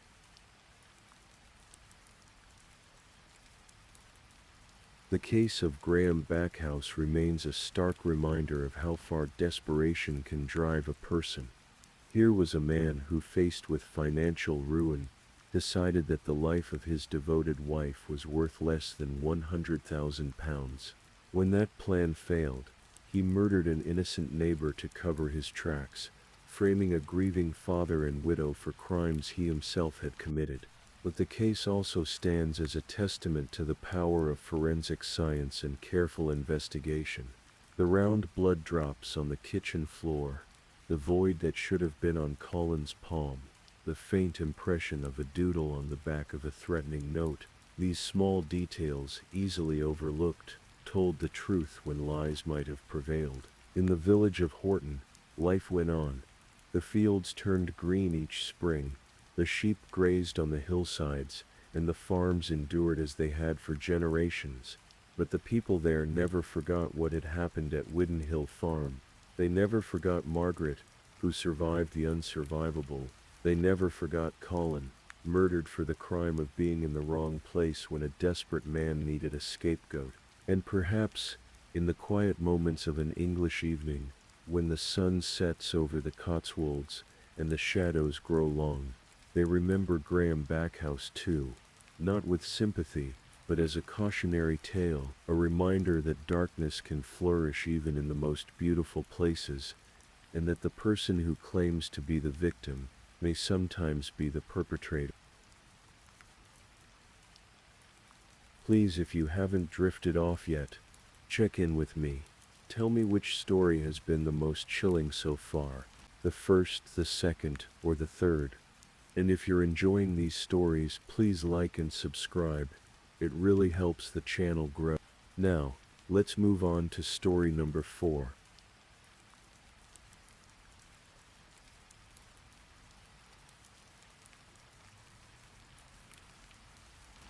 Story 4. Tonight we journey to the military town of Fayetteville, North Carolina, where love, betrayal, and ambition converged in a story that would shake the foundations of two families forever. This is the story of Captain Marty Thier, a gentle soul whose life was cut short on a cold December night in the year 2000.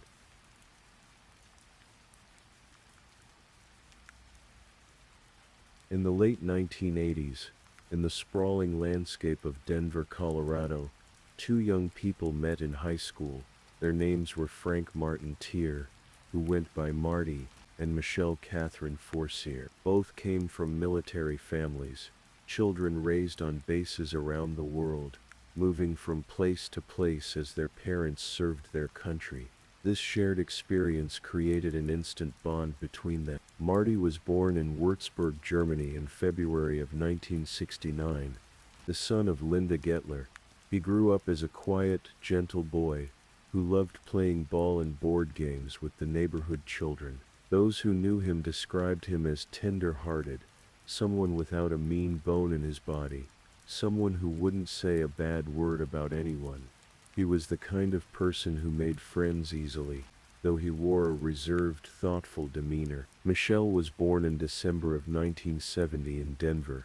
The eldest of 3 siblings, her childhood was marked by responsibility beyond her years, when her parents' marriage dissolved after her father was stationed in South Korea without the family. Michelle's mother returned to work full-time. The care of her younger siblings Angela and Tom fell largely on Michelle's shoulders. She spent her weekends at the local Baptist church, immersed in Bible study, with little time for the carefree activities of adolescence. When Marty and Michelle met in high school, it seemed like destiny. Friends and family members looked at them and saw perfection. She was outgoing and extroverted, a perfect balance to his quiet reserve. They shared the unique bond of military children, understanding the transient lifestyle, the frequent goodbyes, the challenge of making home wherever the Air Force sent them. After graduation, their paths diverged temporarily. Marty pursued his dream of becoming a pilot, enrolling in the United States Air Force Academy. Michelle joined the Air Force Reserves and began her own journey. For 4 long years they maintained a long-distance relationship, connected by letters, phone calls, and the occasional visit when circumstances allowed. Then came 1991. Michelle's reserve company was activated for service in the Persian Gulf War. The prospect of deployment, the uncertainty of war, and the years of separation suddenly crystallized something in Marty's heart. He realized they had been apart long enough.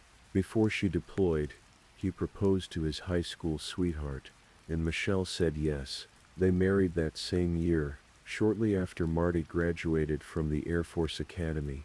Michelle was 20 years old, Marty was 22, and they believed their future stretched endlessly before them, filled with adventure and shared dreams.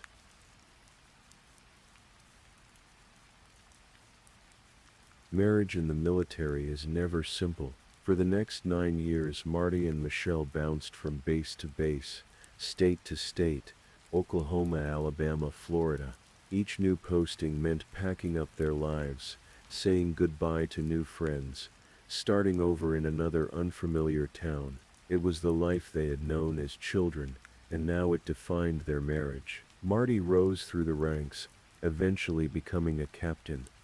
He flew C-130 cargo planes, massive aircraft that required skill, concentration, and long hours away from home. His deployments took him overseas for weeks at a time, leaving Michelle alone to manage their household and pursue her own ambitions. Michelle had always been driven.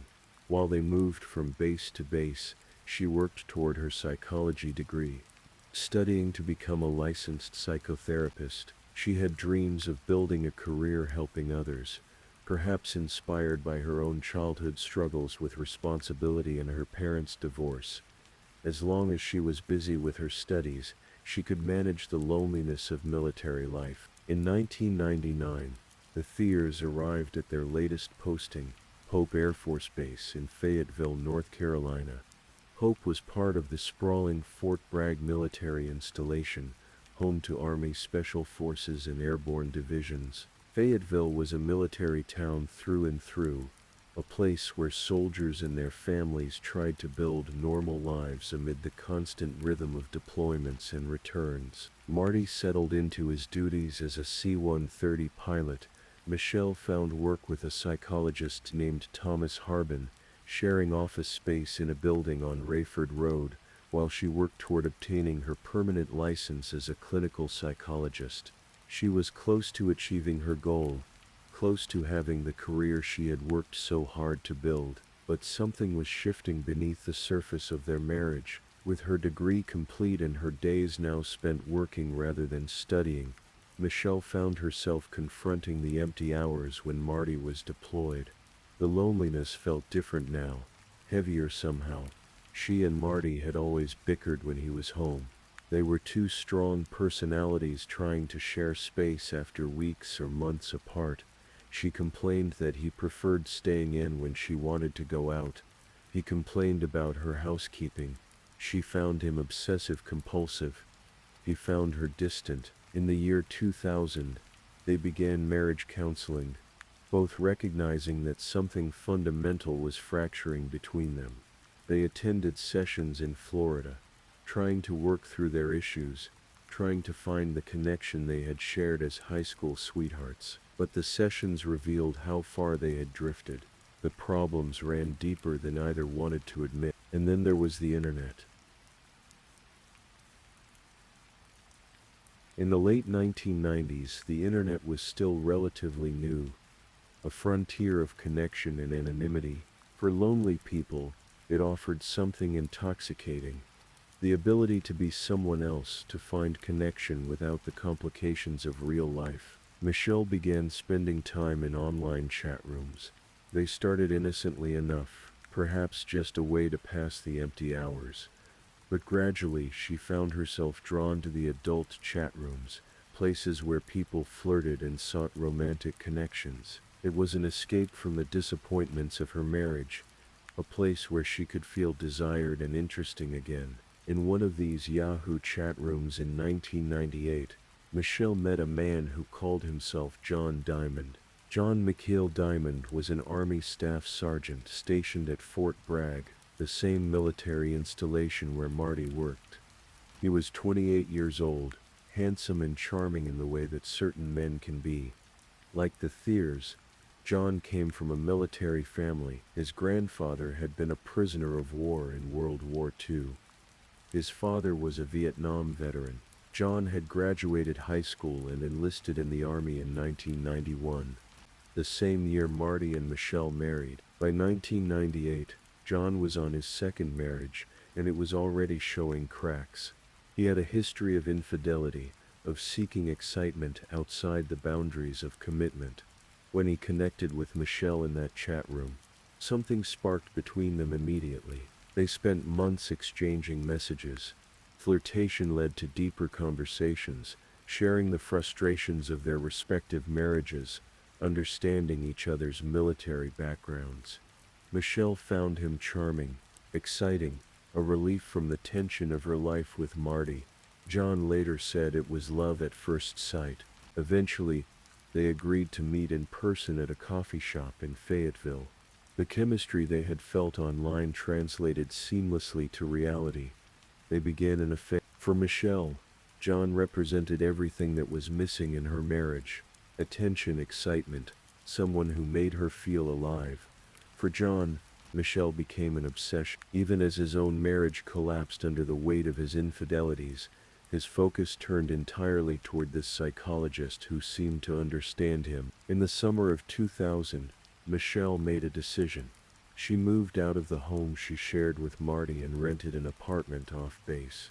For 3 months, she and John lived together, playing at the life they imagined they could have. It should have been perfect, but relationships born from affairs rarely are. The excitement that comes from forbidden meetings loses its luster when confronted with everyday reality. The same problems that plagued Michelle's marriage with Marty began to surface with John. Living together revealed incompatibilities they hadn't noticed in the glow of their affair. Still, they tried. In October of 2000, Michelle and John took a vacation to the Netherlands Antilles in the Caribbean. Michelle even applied for a position at Saba University School of Medicine, listing John on the application as her fiancé. They met with school administrators, including a man named William Cornell, the chief administrator, who casually mentioned his former position as a prosecutor in the United States. Something about that conversation unsettled them. Michelle and John abruptly fled the island without further contact with the university. They never explained why, but one can imagine the sudden fear that their plans, whatever they were, might be exposed. Back in Fayetteville, the relationship began to unravel. Michelle broke things off with John via a brusque email, the kind of cold ending that leaves wounds. But Marty, ever hopeful, convinced Michelle to return home. He believed they could save their marriage. They were attending counseling after all. They were trying. Michelle moved back in with her husband in the fall of 2000. On the surface, they were working on their relationship. But Michelle and John's relationship didn't truly end. It transformed into an on-again, off-again affair, a messy tangle of emotions that neither seemed able to untangle. John sent Michelle constant emails and instant messages. Digital evidence would later reveal hundreds upon hundreds of these messages, declarations of love, questions about why she stayed with a man she claimed made her miserable, pleas for her to choose him instead.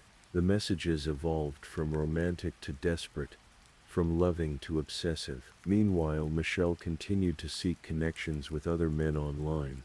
Investigators would later discover that she had posted personal ads, seeking encounters, maintaining a secret life that even John didn't fully know about. She met at least one other man, a person named Charles McClendon, with whom she had a brief affair in late 1999 to early 2000.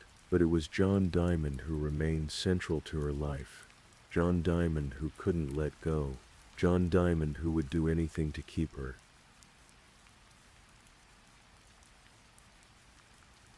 The Christmas season of 2000 arrived with its usual decorations and celebrations. On December 17th, a Sunday evening, Marty and Michelle attended a holiday dinner party. They traveled from Fayetteville to Cary, North Carolina, about an hour's drive, joining Doc Thomas Harbin, Michelle's colleague, who shared office space with her, along with his wife and another couple. The dinner was pleasant enough.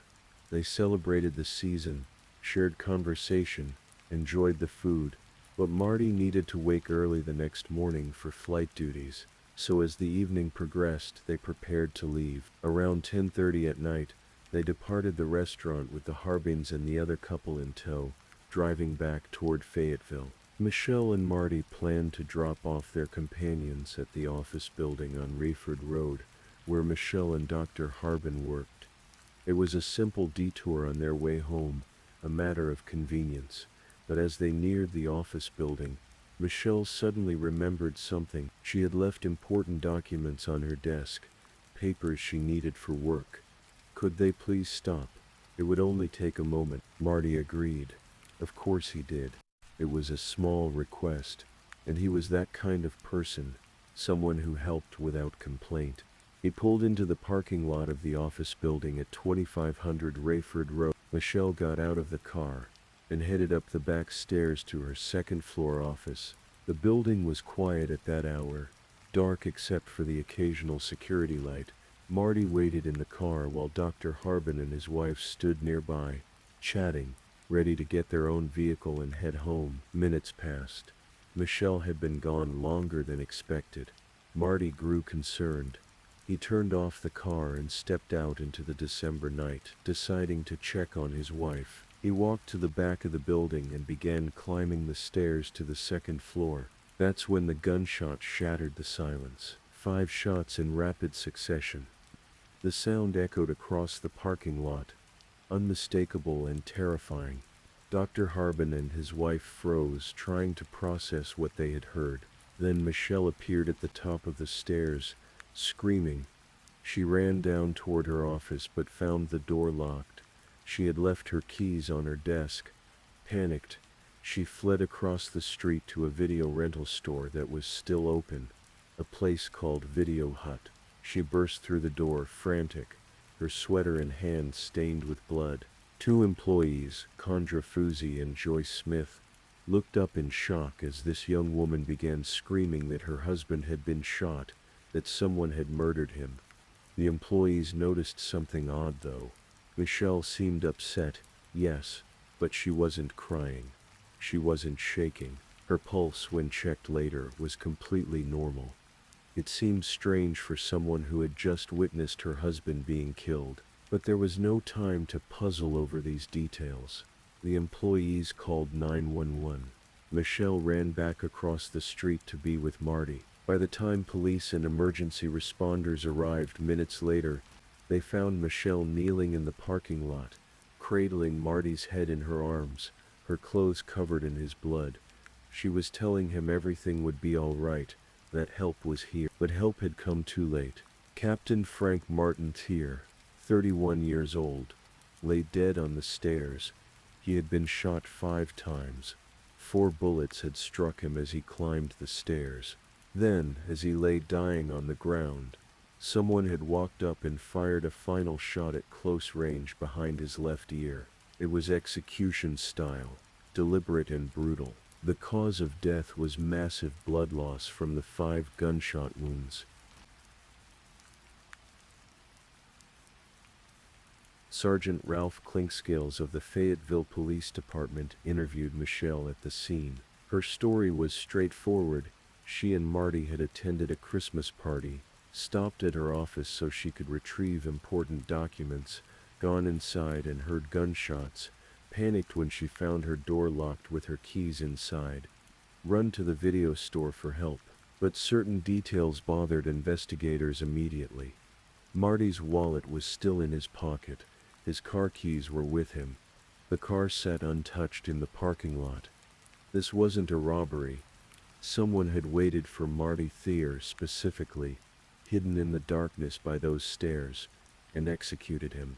Why? The police began digging into Marty's life. He had no enemies that anyone knew of. He was well liked at Pope Air Force Base, a competent pilot and a gentle person. There were no disputes, no debts, no obvious reasons for someone to want him dead. Then investigators looked at Michelle's life, and a different picture emerged. They discovered the affair with John Diamond. They learned about Michelle's online activities, the chat rooms, the personal ads. They uncovered the separation earlier that year, the attempt at reconciliation, the ongoing contact between Michelle and John even after she returned to Marty. They found John Diamond's emails to Michelle, hundreds of messages that grew increasingly desperate and obsessive over time. In one message, John wrote that he couldn't wait until they could take care of each other, mentioning intimacy explicitly. In another, he declared they were kindred soulmates, that he would always love her no matter how she had hurt him. The progression was clear, from a sexual relationship to complete emotional fixation.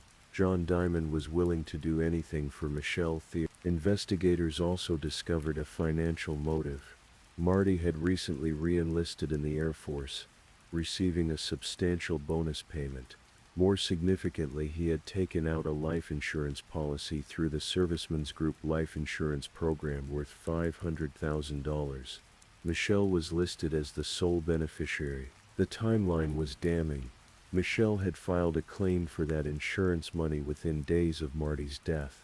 While building their case, investigators learned something crucial from John Diamond's friends and acquaintances.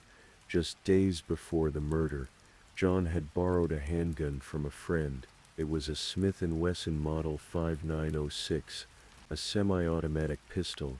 John told his friend he needed it for protection.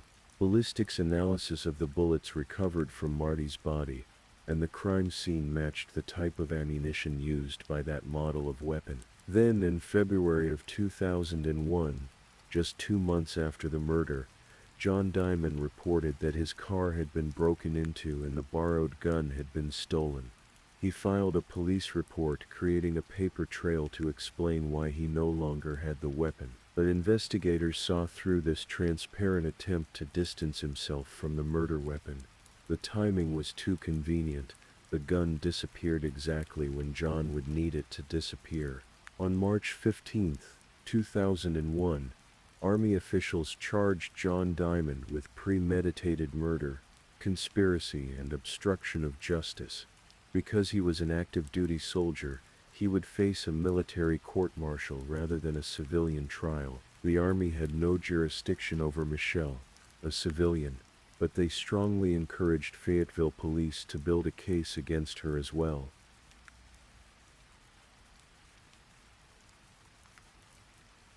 John Diamond's court-martial began in August of 2001 at Fort Bragg. The case presented by military prosecutors was circumstantial but compelling. They established John's obsessive relationship with Michelle. They presented the borrowed gun.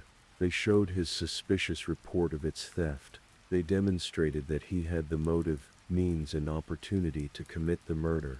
The prosecution's theory was clear. John Diamond, deeply in love with Michelle and desperate to be with her, had ambushed Marty Thier and executed him so that Michelle would be free to be with him. Michelle was called to testify.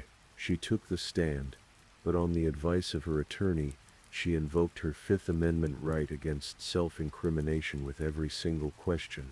She refused to answer anything. Her silence spoke volumes to the military jury. The defense tried to argue that Michelle had manipulated John, that she was the true mastermind who had used John's infatuation to convince him to commit murder. They suggested John was a victim of manipulation, acting on Michelle's behalf. On August 28, 2001, the 6-member military panel found John Diamond guilty on all counts: premeditated murder, conspiracy, and obstruction of justice. He was sentenced to life in federal prison without the possibility of parole, but Michelle remained free. As civilian authorities built their case against Michelle, they seized her computers and began forensic analysis.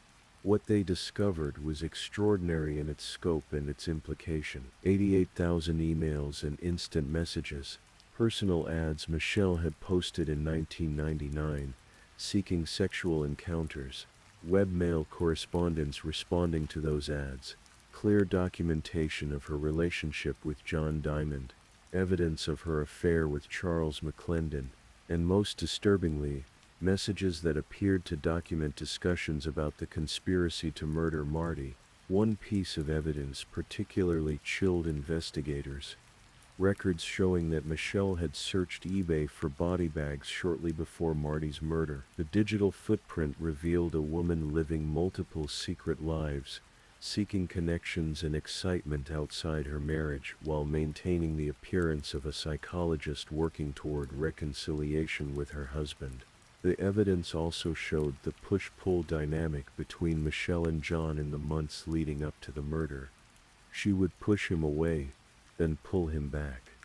She kept him emotionally off balance, desperate for her attention, willing to do anything to keep her. Prosecutors began to believe that Michelle had deliberately manipulated John Diamond into killing Marty. She had complained to John about her husband, perhaps exaggerating or inventing stories of abuse. She had suggested, directly or indirectly, that her life would be better if Marty were gone. She had used John's obsessive love for her as a weapon, pointing him at her husband like a gun.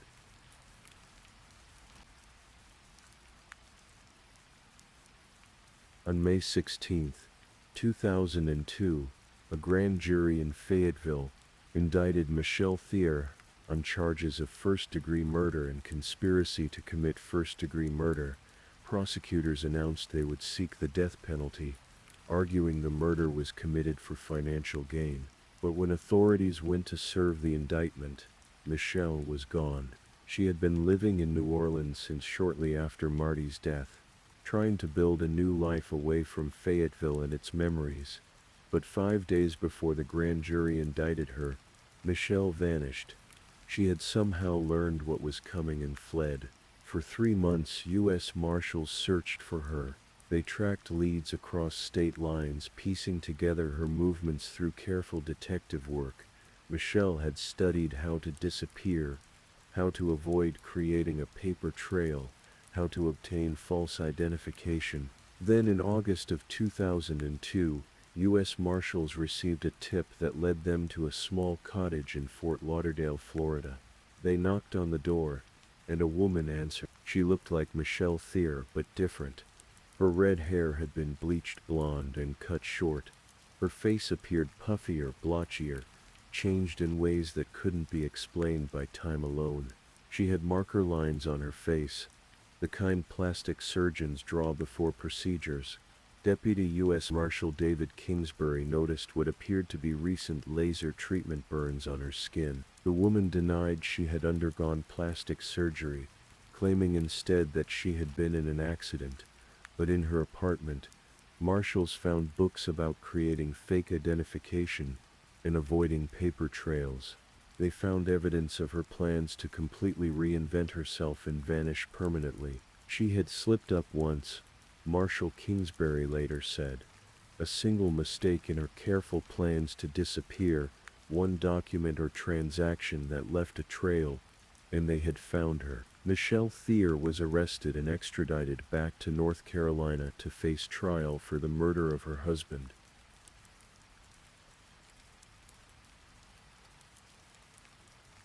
Michelle's trial began in September of 2004, nearly 4 years after Marty's death.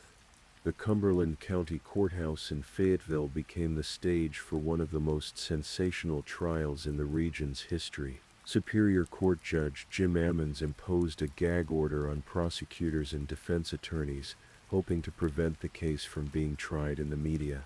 But it was too late. The story of the psychologist who allegedly manipulated her lover into murdering her husband, then fled and underwent plastic surgery to avoid capture, had captured national attention. The prosecution presented a methodical case. They showed the jury the timeline of Michelle's affair with John Diamond. They introduced evidence of her other affairs, arguing it demonstrated her pattern of behavior and her willingness to deceive. They presented the 88,000 emails and messages, letting Michelle's own words reveal her state of mind and her disengagement from her marriage. They established the financial motive, the $500,000 life insurance policy and Marty's re-enlistment bonus. They showed that Michelle had separated from Marty in the summer, moved in with John, then returned to Marty in the fall, right around the time Marty signed up for these financial benefits. The prosecution argued that Michelle had gone back to Marty not out of love or a desire to save their marriage, but to ensure she would receive the money when he died. She had manipulated both men, Marty into thinking she wanted reconciliation, and John into believing that killing Marty would free her to be with him. The defense team, led by attorneys Kirk Osborne and Matt Cockman, argued that the prosecution's case was purely circumstantial. There was no physical evidence linking Michelle to the murder. There were no eyewitnesses. No one had heard Michelle explicitly ask John to kill Marty. The evidence showed she had affairs. Yes, but affairs weren't murder. They questioned why Michelle should face the death penalty when John Diamond, the actual shooter, had not. They suggested the real story was that John Diamond had acted on his own obsessive impulses, perhaps misinterpreting things Michelle had said, perhaps creating a fantasy in his mind that she wanted Marty dead. Regarding Michelle's flight and her attempts to alter her appearance, the defense promised they had an explanation. That wasn't what the prosecution portrayed, though they were vague about details. The trial lasted through September and into early December. Witnesses testified about the Thiers' troubled marriage, Michelle's affairs, John's obsession. Experts analyzed the digital evidence. Marty's mother, Linda Gettler, spoke about her son's gentle nature and her devastating loss.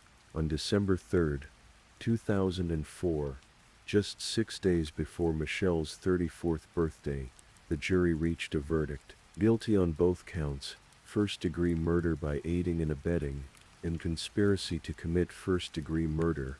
Superior Court judge sentenced Michelle Thier to life in prison without the possibility of parole on the murder charge, plus an additional 13 years for conspiracy. Linda Gettler, Marty's mother, expressed relief that justice had finally been served for her son.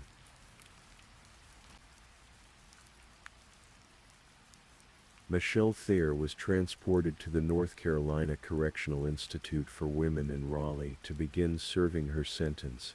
John Diamond remained in a federal prison, serving his own life sentence. Both maintained their innocence. With the help of her mother and sister, Michelle created a blog where she proclaimed she had been wrongfully convicted, that she was a victim of circumstantial evidence and media sensationalism. The blog continued until 2011 before the domain name eventually lapsed. Prison officials documented numerous infractions during Michelle's incarceration. She was written up for disobeying orders, unauthorized use of phone and mail, profane language, and other violations. But the most serious incident occurred in May of 2010. Prison officials intercepted maps that had been mailed to Michelle. The maps showed the area surrounding the prison facility in detail. The North Carolina Department of Correction charged Michelle with attempted escape, even though she had never physically left the prison grounds. Officials believed the maps indicated she was planning an escape attempt. Michelle was given 45 days in solitary confinement as punishment. Prison officials never publicly identified who sent her the maps, but that person was permanently banned from contacting or visiting Michelle. In April of 2011, a federal appeals court denied Michelle's request for a new trial, finding no merit in her appeals. Remarkably, in 2010, John Diamond filed a lawsuit against his prison, alleging that officials were censoring his letters to his wife in violation of his First Amendment rights. Yes, his wife. John Diamond had married someone while in prison, and he wanted to write her explicit letters without interference. The lawsuit sought $1 million in punitive damages. The outcome of this lawsuit is lost to the public record, but it speaks to John Diamond's continued sense of entitlement even behind bars. Today, Michelle Thier is 54 years old.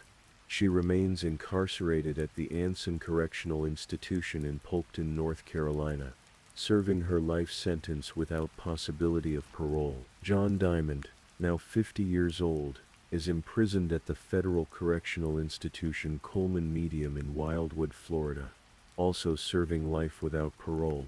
Captain Frank Marty Thier never got to see his 32nd birthday. He never got to fulfill the potential of his Air Force career. He never got to find the happiness that had eluded him in his marriage. His mother, Linda Gettler, continues to remember him as the gentle, kind young man who wouldn't say a bad word about anyone. The case of Marty Thier's murder has been featured in numerous true crime documentaries and television programs. It remains a cautionary tale about the dangers of obsession, manipulation, and the dark places that unhappy relationships can lead when greed and desperation take control. In the end, this story is about three people whose lives became fatally entangled. A husband trying to save his marriage, a wife seeking escape from loneliness and disappointment, a lover willing to do anything for the woman he believed he loved. It's about the choices we make in moments of weakness, and how those choices can echo through time, destroying lives and families. It's about the digital trails we leave behind, the evidence of our secret selves preserved in emails and messages we never imagined anyone else would read. Most of all, it's about a gentle man named Marty Thier, who climbed a set of stairs on a December night, trusting his wife, trying to be helpful, never knowing that someone waited in the darkness for him. If you're still awake and listening, let's move on to our last story.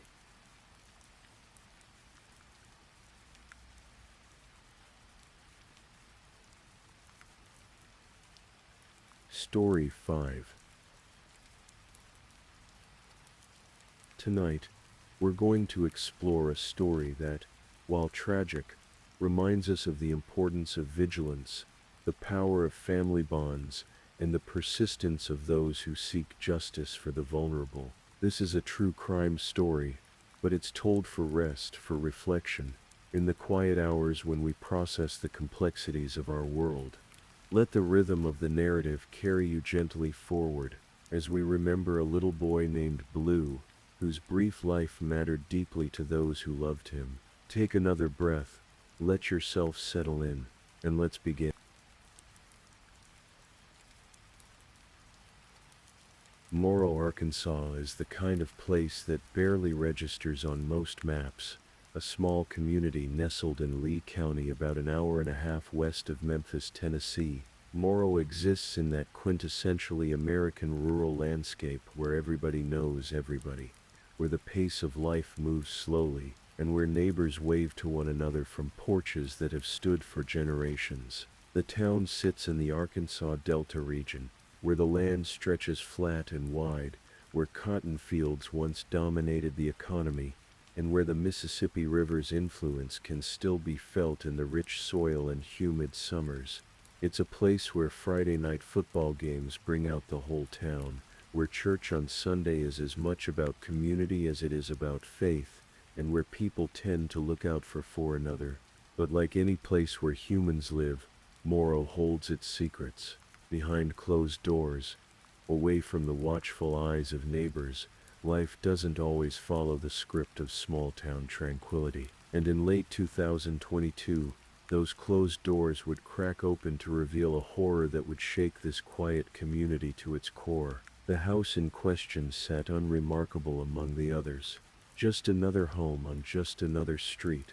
Nothing about its exterior suggested the darkness that had taken root inside. Neighbors would later say they'd seen the family coming and going. A woman, her 2 children, and her boyfriend. Normal enough, or so it seemed. But normalcy, as we so often discover in these stories, can be a carefully maintained illusion. To understand what happened in that house in Morrow, we need to understand the people involved, and at the heart of this story is a little boy who would never reach his 6th birthday. His name was Blue Rowland. Blue. Even his name evoked something gentle, something colorful. Born on December 16, 2016, Blue came into a world that should have protected him, nurtured him, allowed him to grow into whoever he was meant to become. He had dark hair and eyes that family members remember as curious and bright. He was, by all accounts, an ordinary little boy, with ordinary little boy interests and an ordinary little boy need for love and safety. Blue had an older sister. We'll call her Taylor, as her story is part of this narrative too, though she survived what Blue did not. Taylor was 6 years old in December of 2022, just a year older than her brother. The 2 children shared a bond, as siblings often do, navigating the complexities of their young lives together. Their mother was Ashley Rowland, who was 28 years old at the time of these events. Ashley's life story, like many, held complications. She'd been married before to the children's father, Dustin Rowland, but that relationship had dissolved. The details of any marriage's end are always intricate, filled with the kind of nuances that outsiders can never fully grasp. What we know is that by 2022, Ashley and Dustin were separated, and a custody arrangement existed for the children. Ashley's parents, particularly the children's paternal grandmother, Karen Rowland, had been fighting for visitation rights with Blue and Taylor. These weren't the circumstances you'd hope for in any family, grandparents having to go through legal channels just to see their grandchildren. But family dynamics are rarely simple, and the Rowland family was no exception. Then there was Nathan Bridges, 33 years old. Bridges had become Ashley's boyfriend, and by the summer of 2022, the family Ashley, Blue, Taylor, and Bridges had moved into the house in Morrow. The house, as it happens, belonged to Bridges, not Ashley. This detail would prove significant later. Neighbors noticed the family's arrival. A woman with 2 young children and her boyfriend. Nothing remarkable. Nothing that raised alarm bells. The children played outside sometimes. The adults came and went. Life appeared to proceed in its normal rhythms. But inside that house, in the privacy that walls and doors provide, something very different was unfolding.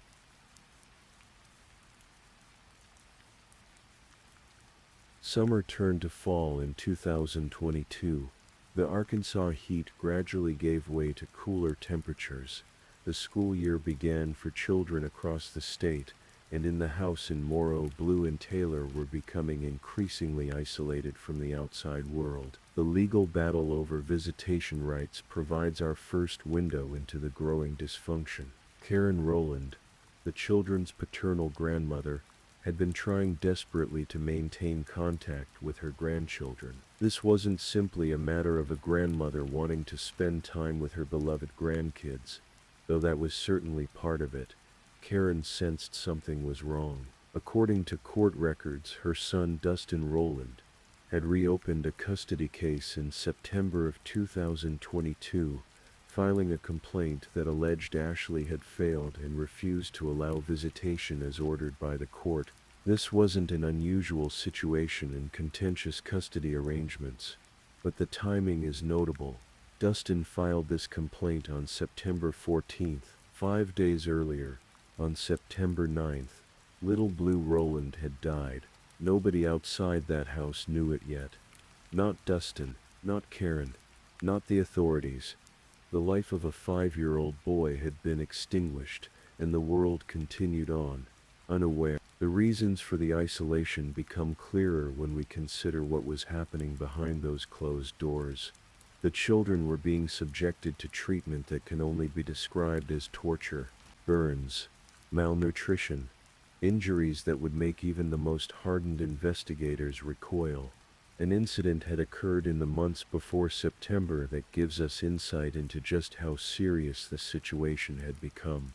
According to family members, Nathan Bridges had allegedly pulled a gun on Dustin Rowland, the children's father. The specifics of that confrontation aren't entirely clear, but the result was definitive.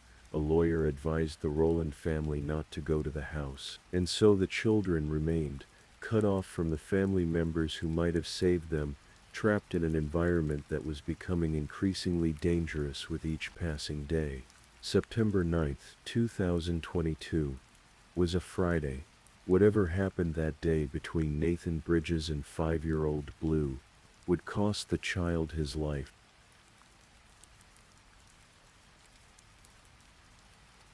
The details that emerged later, in court documents and police affidavits, paint a picture so disturbing that it's difficult to process.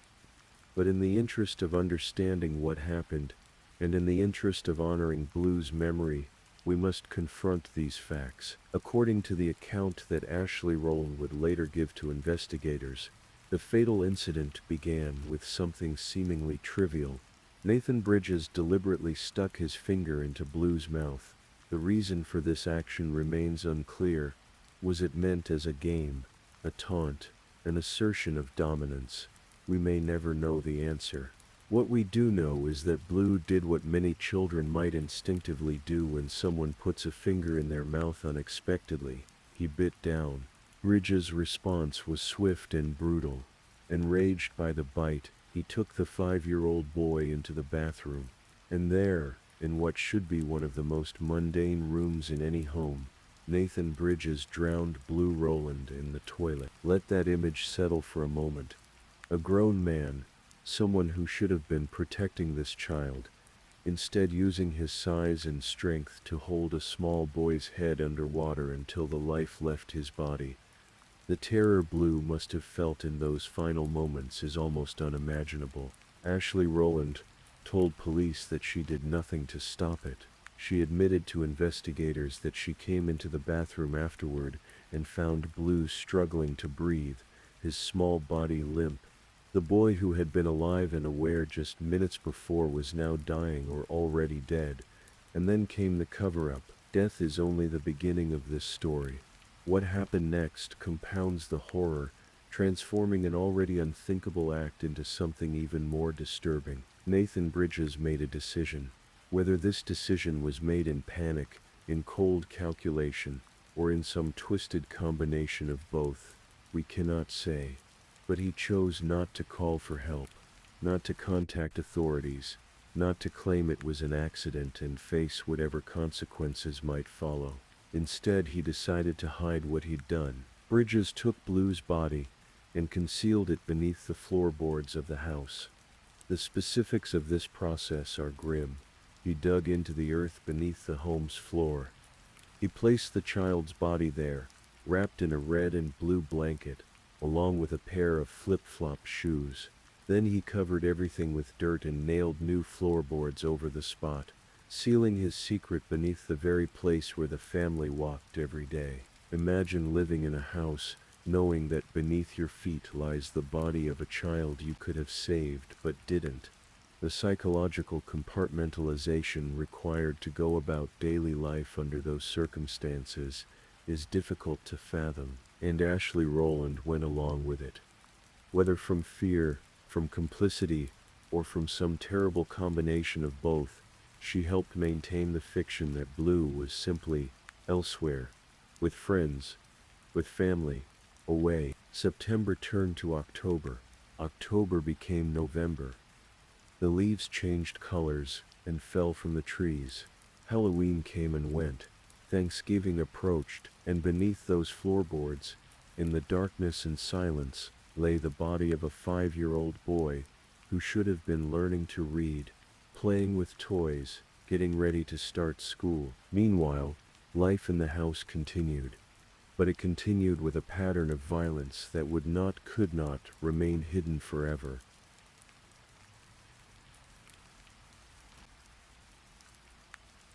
While Blue lay hidden beneath the floor, his sister Taylor was enduring her own nightmare.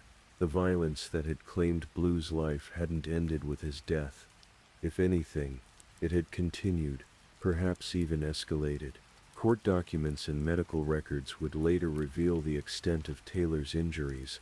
Burns covered her head, severe burns that doctors would later determine were caused when Nathan Bridges held the 6-year-old child under scalding hot water. This wasn't an accident like a child getting burned reaching for a hot stove. This was deliberate punishment, as Bridges himself would later characterize it, for behavior issues. The burns were extensive enough to cause severe scabbing. The pain must have been excruciating, and when those scabs formed, more injuries appeared.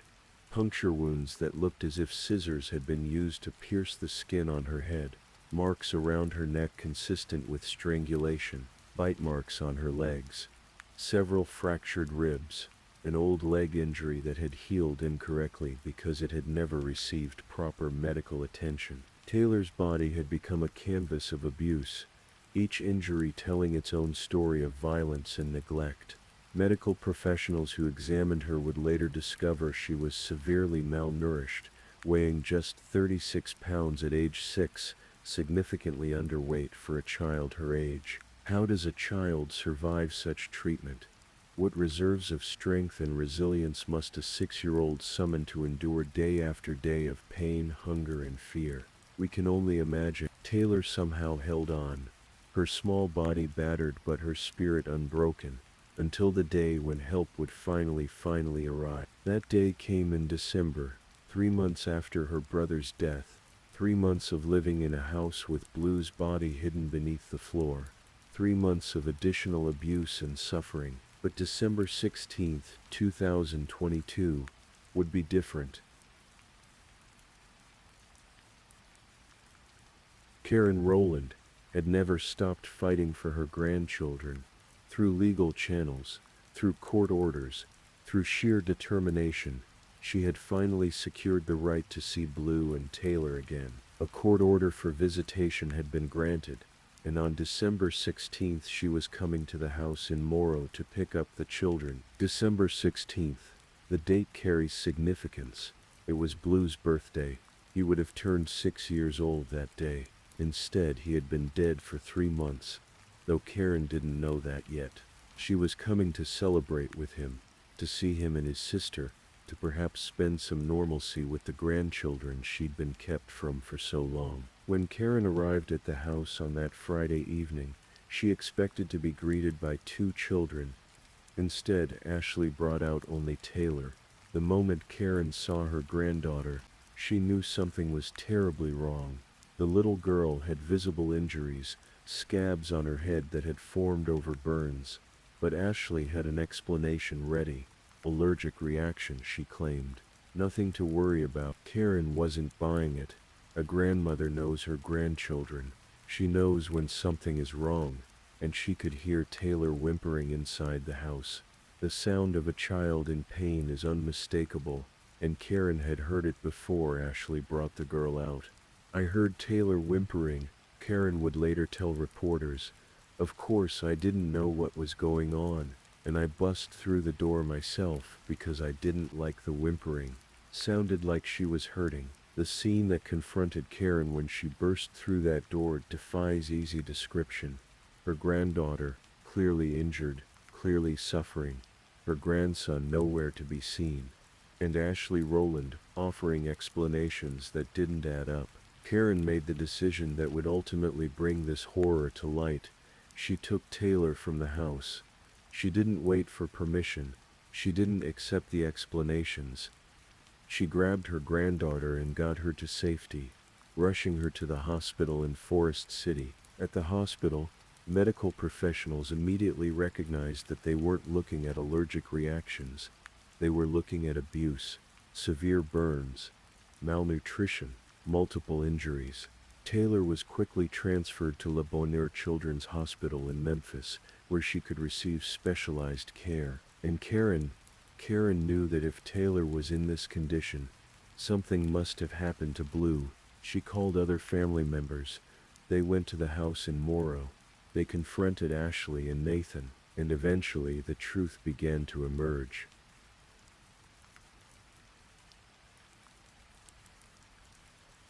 There's a moment in many true crime stories where the facade finally cracks, where the pretense becomes impossible to maintain, where the weight of guilt or the pressure of confrontation forces the truth into the light. For Ashley Rowland and Nathan Bridges, that moment came on December 16, 2022, when family members arrived at the house and began asking questions, demanding questions, questions that wouldn't accept vague non-answers. Something shifted. Maybe it was the realization that Taylor's condition would raise inevitable questions. Maybe it was simple exhaustion from carrying the secret for 3 months. Maybe it was the confrontation itself, the presence of angry, grieving family members who weren't going to leave without answers. According to family accounts, Ashley and Nathan eventually confessed. They admitted that Blue was dead. They called it an accident, that word people often use to minimize, to suggest that what happened wasn't intended, wasn't as bad as it seems. But this was no accident. Ashley told family members where to find Blue's body. She gave them the details: the bathroom, the toilet, the burial beneath the floorboards. And at some point during this horrific revelation, someone called the police. Karen Rowland, speaking with investigators, shared what she'd learned. Her grandson wasn't with friends. He wasn't staying with relatives. He was buried under the floor of the house in Morrow. He had been there for 3 months, and he died on September 9th, which was 5 days before her son Dustin had filed the motion to reopen the custody case. The Lee County Sheriff's Office received the call and immediately requested assistance from the Arkansas State Police Criminal Investigation Division. Deputies and special agents converged on the house in Morrow at approximately 10:45 that night. They arrived at a scene that would haunt even experienced investigators. The approach to such a scene requires both professionalism and emotional fortitude. Law enforcement officers know intellectually what their job entails. They understand that they will encounter death, that they will witness humanity at its worst, but knowing something intellectually and experiencing it viscerally are two different things. The deputies entered the house with information about where Blue's body might be located. They examined the floor, looking for signs of disturbance, and they found them, newly nailed boards in the hallway, different from the surrounding flooring, indicating recent work. The process of removing those boards must have felt surreal. Each nail pulled, each board lifted, brought them closer to confirming what they'd been told. And when the boards came up, they saw disturbed earth beneath, soil that had been dug up and replaced within the past several months. They began carefully removing the top layer of earth, and then they saw them, a child's flip-flop shoes, red and blue fabric, a blanket. At that point, according to the official reports, the smell became overwhelming, a pungent odor of decay that forced everyone in the house to evacuate.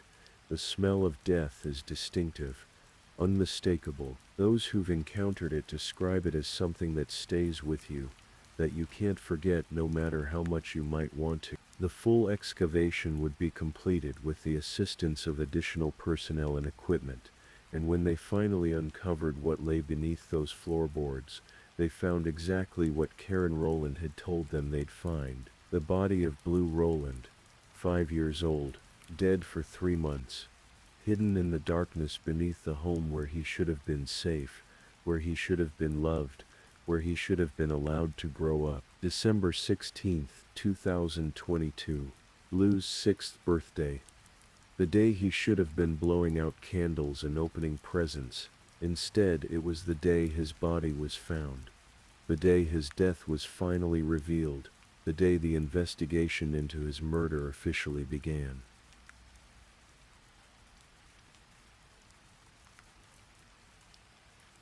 Ashley Rowland and Nathan Bridges were arrested on December 17, 2022, the day after Blue's body was discovered.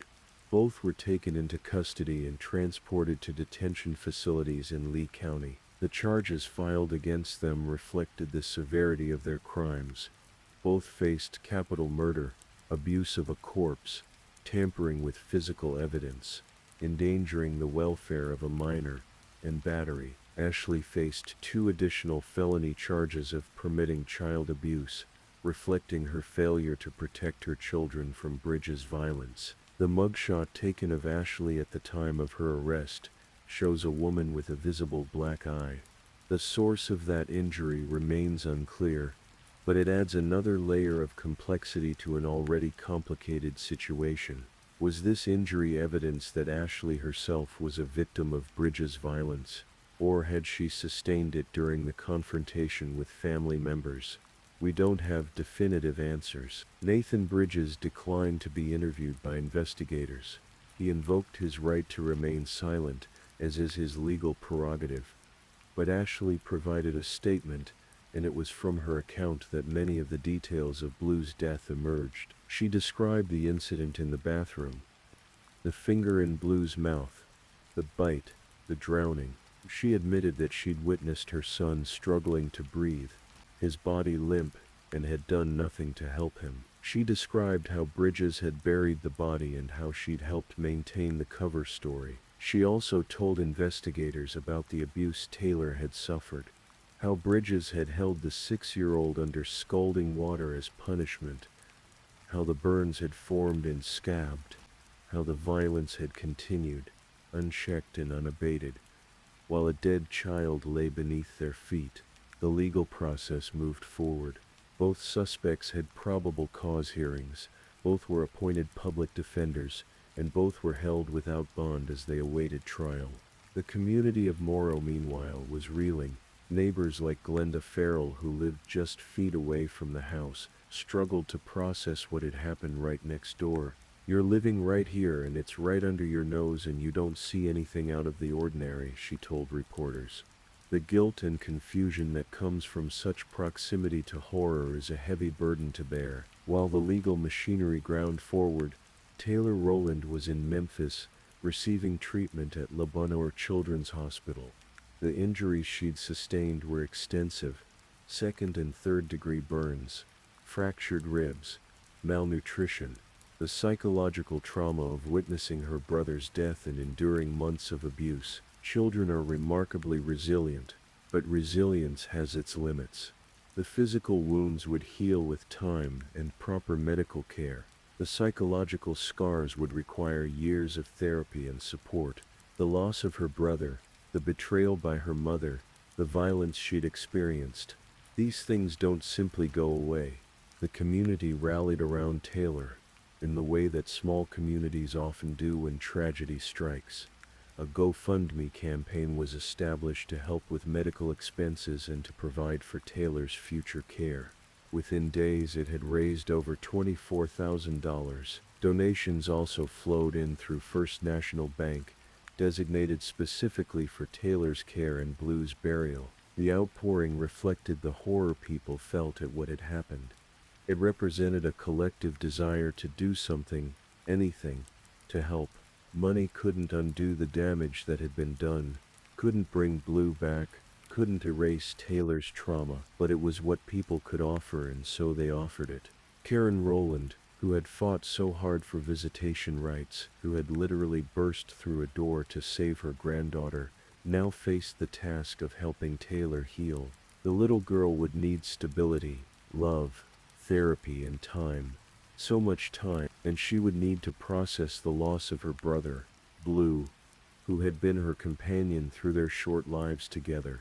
Blue, who had been murdered while she survived. Survivor's guilt is a real and powerful force, and Taylor would have to contend with it as she grew older and came to understand more fully what had happened in that house in Mora.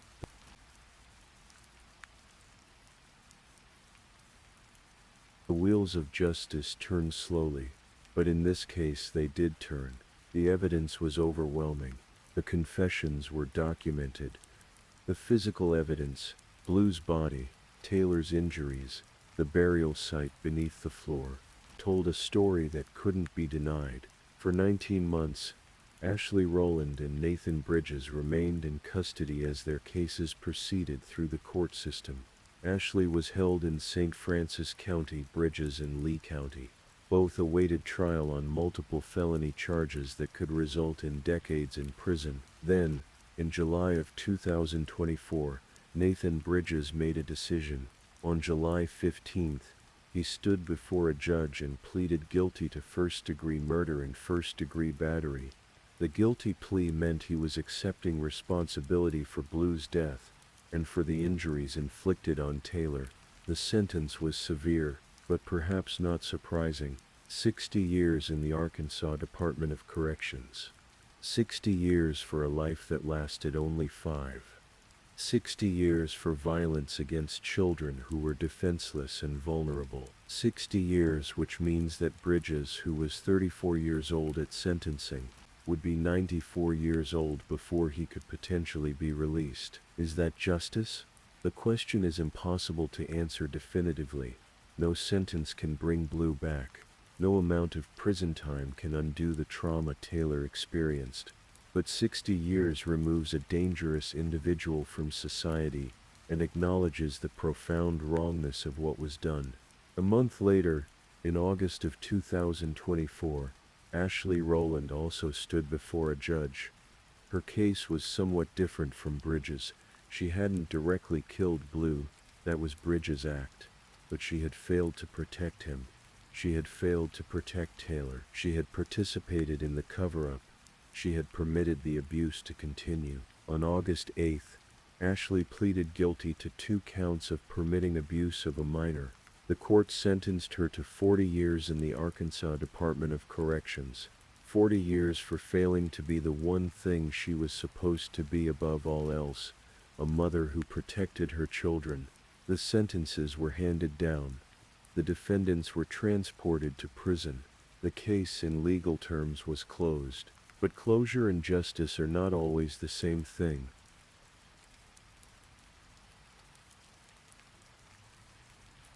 Every true crime case leaves questions in its wake. Some can be answered through investigation and evidence.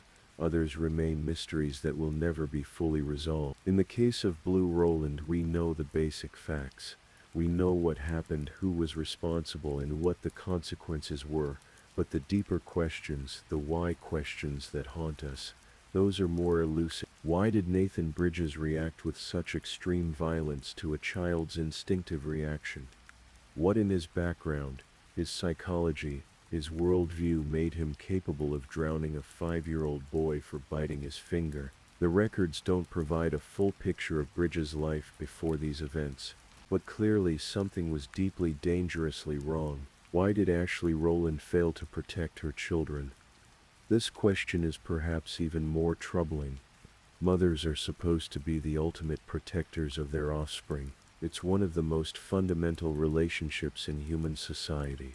What happened to override that instinct? Was she afraid of Bridges? Was she complicit in a worldview that saw children as objects to be controlled, rather than people to be nurtured? Was she so damaged herself that she couldn't fulfill the role she'd taken on? The black eye in her mugshot suggests she may have been a victim of domestic violence herself.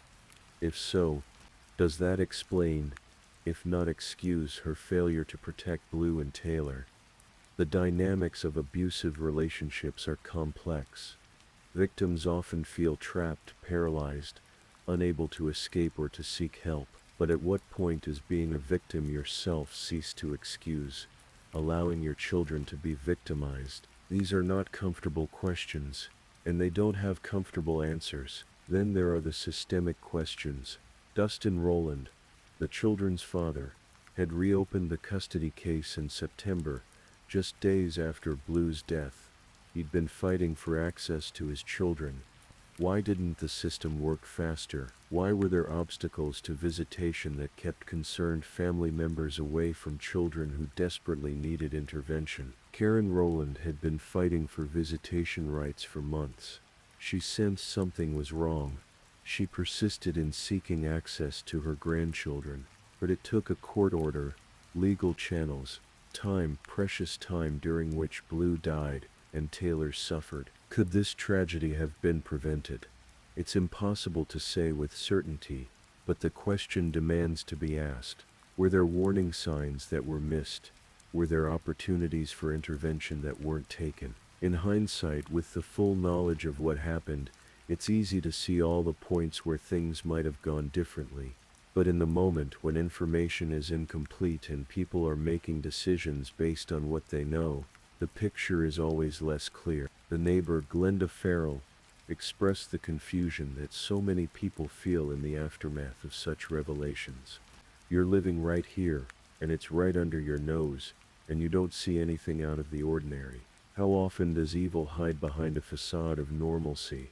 How often do horrors unfold behind closed doors, while the world outside continues its regular rhythms, unaware? These cases force us to confront the limits of what we can know about others' lives, and the difficulty of identifying abuse when those who perpetrate it are skilled at concealment.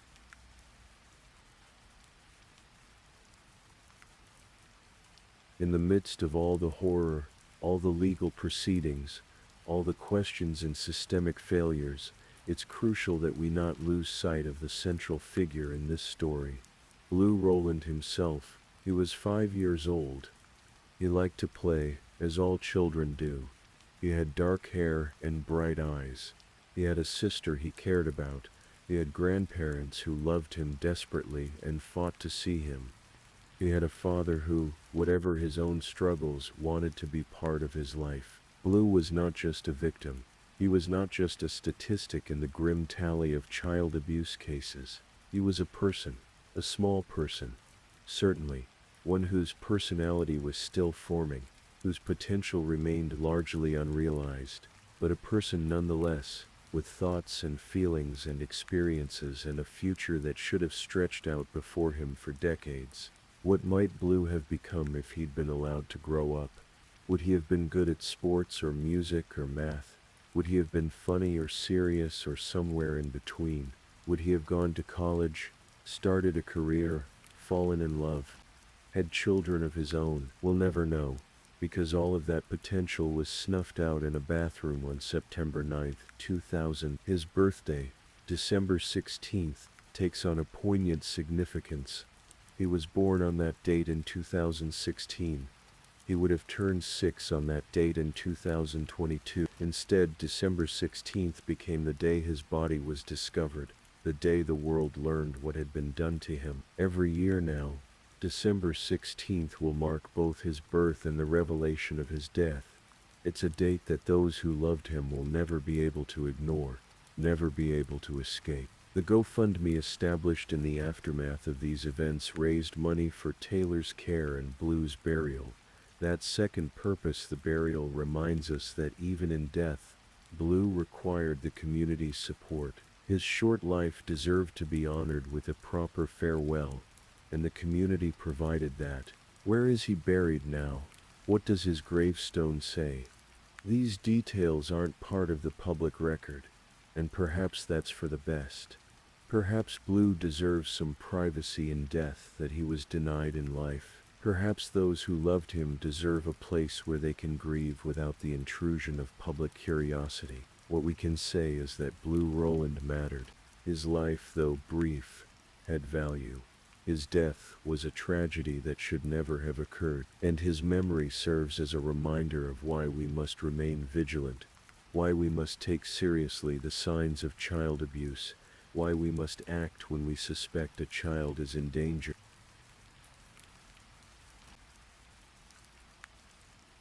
Blue Rowland's case is not unique, and that might be the most disturbing aspect of all.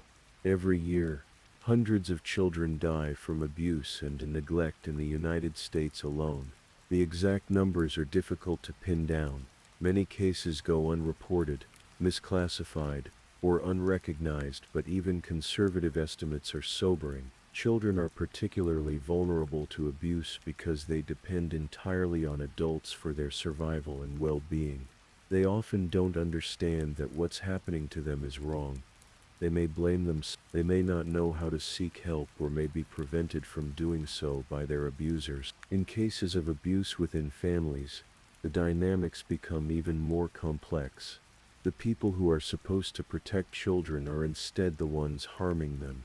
The home, which should be a sanctuary, becomes a prison, and outsiders, who might intervene if they knew what was happening, are kept in the dark by walls, doors, and the abuser's efforts to maintain a facade of normalcy. Warning signs of child abuse include unexplained injuries, fearfulness around certain people, regression in behavior, poor hygiene or malnourishment, and reluctance to go home. But these signs aren't always present or obvious. Abusers can be skilled at hiding evidence, at coaching children to lie, at presenting themselves as loving parents to the outside world. What can be done? The answer is complex and involves multiple levels of intervention. Better funding for child protective services, more training for teachers, doctors, and others who interact with children regularly, stronger legal protections for children, and clearer paths for family members who suspect abuse.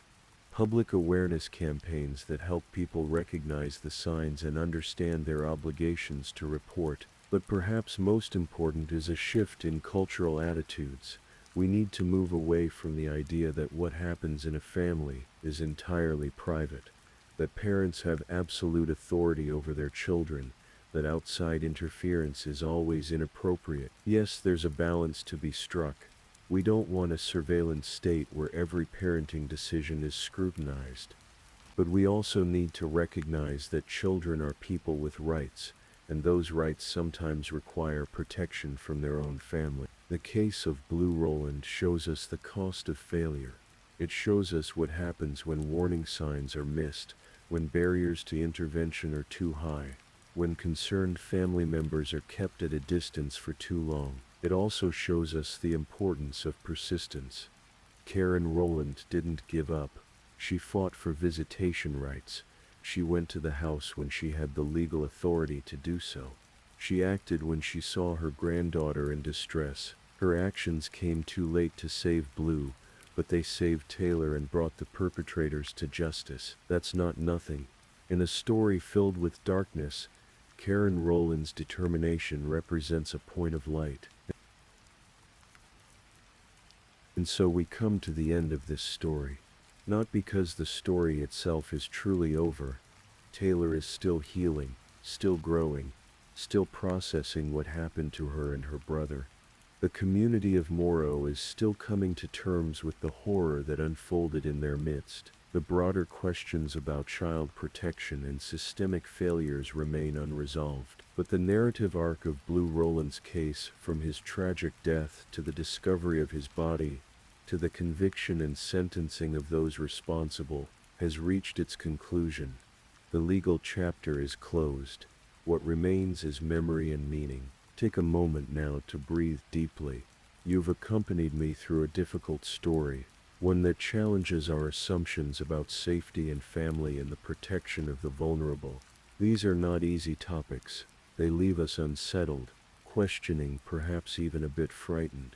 But they're important.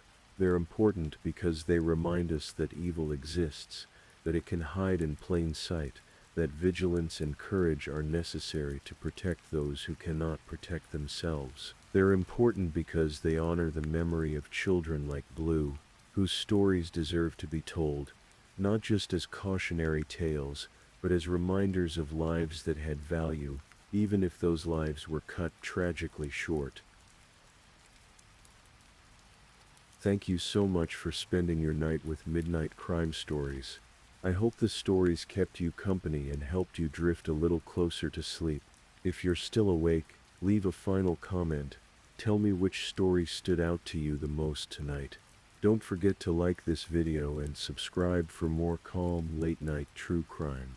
Sleep well, stay safe, and I'll see you in the next one. Good night.